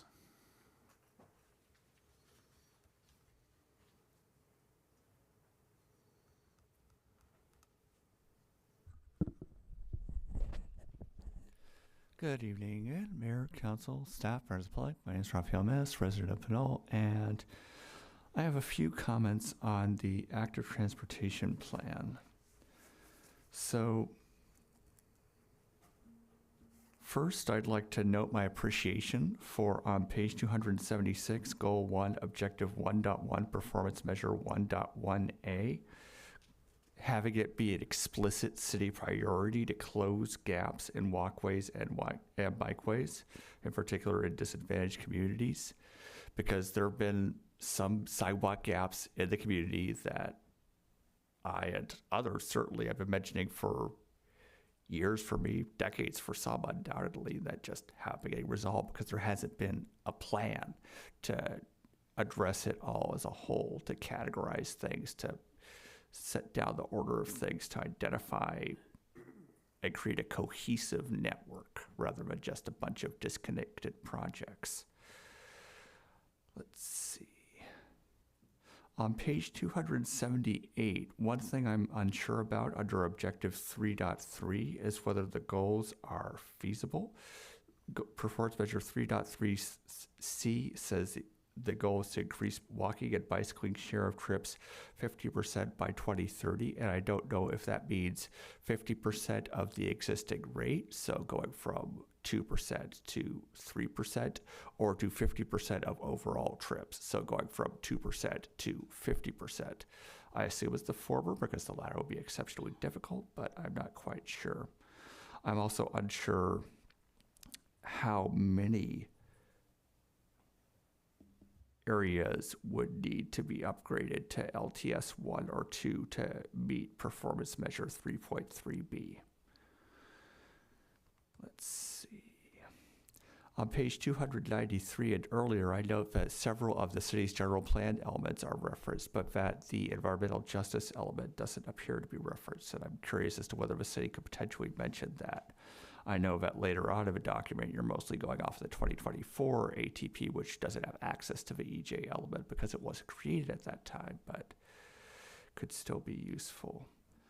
On page 305, it seems odd that Class 3 bike lanes are, effectively speaking, the least protective, that you've got Class 4 is separated and Class 1 is sort of joint pedestrian bike and Class 2 is clearly labeled bike lanes.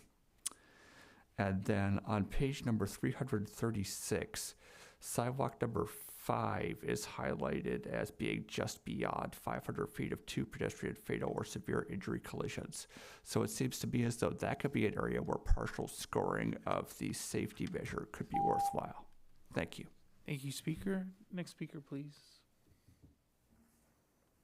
That concludes public comment. Great. Okay, bringing it back to council for any additional comment or motion. Councilmember Desai. Thanks, Mayor. Yeah, just a few reflections on just reading the ATP here is, definitely agree with some stakeholders here that really just painting bikeways in Pinole is not sufficient. And I like the direction that the ATP is going here. But Appian Way in particular, I know that we had received a presentation from our PD around collisions in Pinole just recently. Appian Way, Fitzgerald Drive, that intersection is absolutely terrible. I got in a car accident there 2 years ago now, and the person who hit me was speeding at 48 miles per hour. That's a 35 mile per hour corridor. With cars going that fast, it must be protected bikeways. It cannot be merely striped bikeways, but really has to protect the biker. Other corridors in Pinole too, any corridor that has more than a 25 mile per hour speed limit ought to be protected in bikeways. Cars are just going way too fast.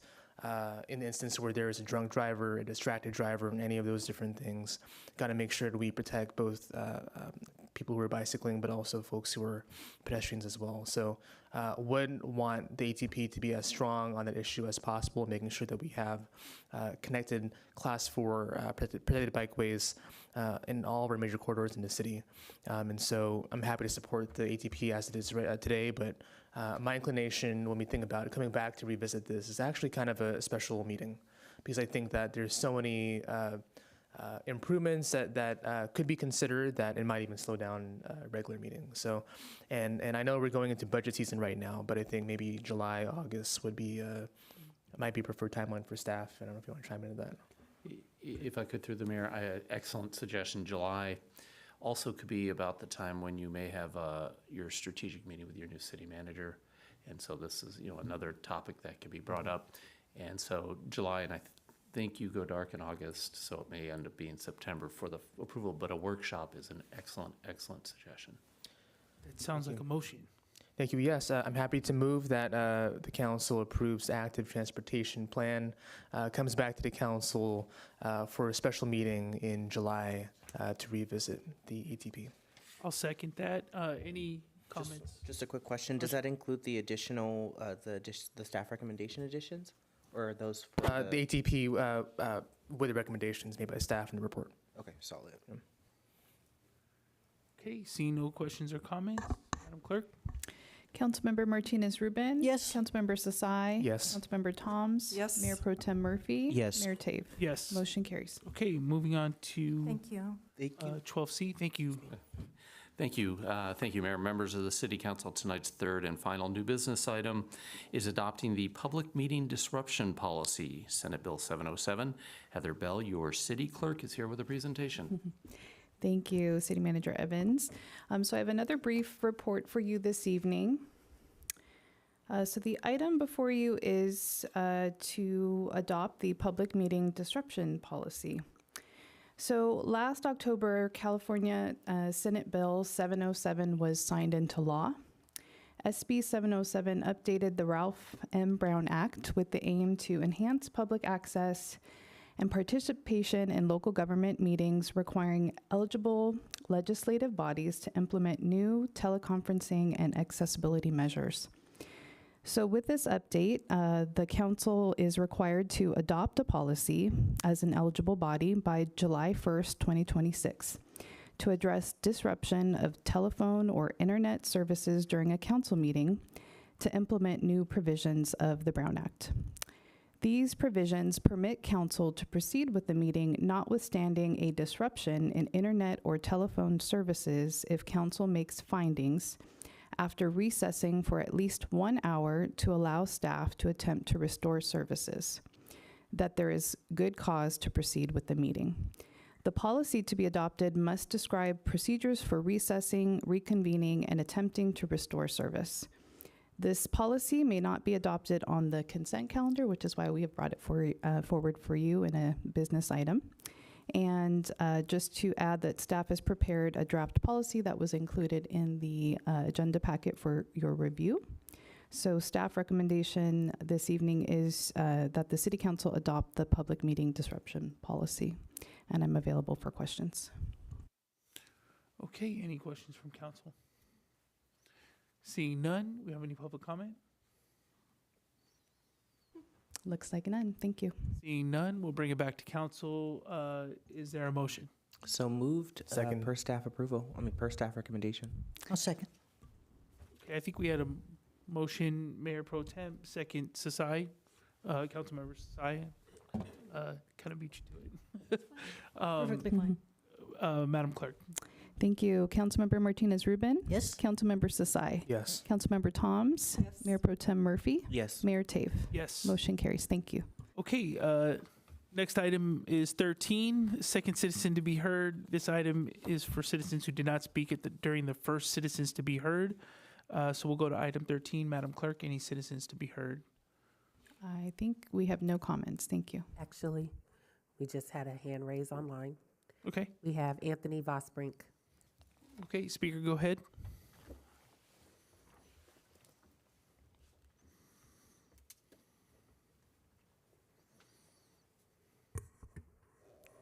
Mr. Vosbrink, are you able to unmute yourself? Hello, can you hear me? Yes, go ahead. Thank you. My name is Anthony Vosbrink, longtime citizen of Pinole, over 35 years, actually 50 years, and over 50 years old. So I had a couple things I wanted to bring up with the mayor, city council, and maybe with a little bit of staff help. On behalf of myself and other members of the community, and they're not all seniors, but they like to partake in going to parks and walking their dogs and bicycling and so on. We'd like to request again that you formally consider improving the security for public health and safety and quality of life reasons and issues that we've had in the past with several cars being broken into, people getting assaulted down in and around the Bayfront Park Trail at the foot of Tennant Avenue. That being said, again, we would like that the city do some infrastructure improvements with that regard, which several of you ran for office on public health and safety. So I think it's time that we step up to the plate and we show some interest in terms of doing something for the public with installing 2 LED light poles in and around the front and center of the parking lot or the trail across from the trailhead and restrooms there in the Bayfront Ohlone Park. I can't pronounce the name of the new park name to be, but we know where it is.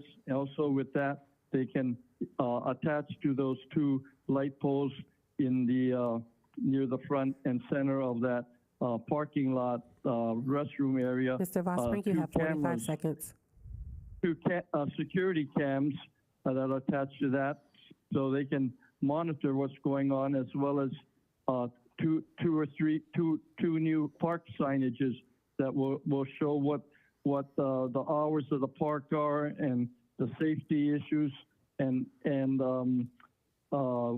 things like that, with new parking signage in the parking lot. And I also like to request that the city review the city public library signage banners that is not to be seen at all, that the county and the city of Pinole could get together and put up a banner to let them know what's going on there at the city library and tennis courts that still remain.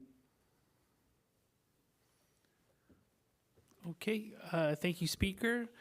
And so we would be moving on to item 14, but before we do, I did want to make a quick announcement that I did miss. April 17th and 19th, Malia Tave, my niece, competed in the 2026 No DINX NCVA Girls Far Western National Qualifier, and her team Ignite VBCF Ignite 13 won top seed to go to nationals in Minneapolis. So I just want to say congratulations, Malia. We are very proud of you. Thanks. It was pretty awesome for her. So I just wanted to put that out there before adjournment. So we're now ready to convene. I'm sorry. We're going to be moving back to closed session. So we're now ready to convene back to closed session, and we'll adjourn the meeting to the special city council meeting of May 2nd in remembrance of Amber Schwartz at the conclusion of the closed session. So we would close this out and then go to closed session. Okay. Thank you.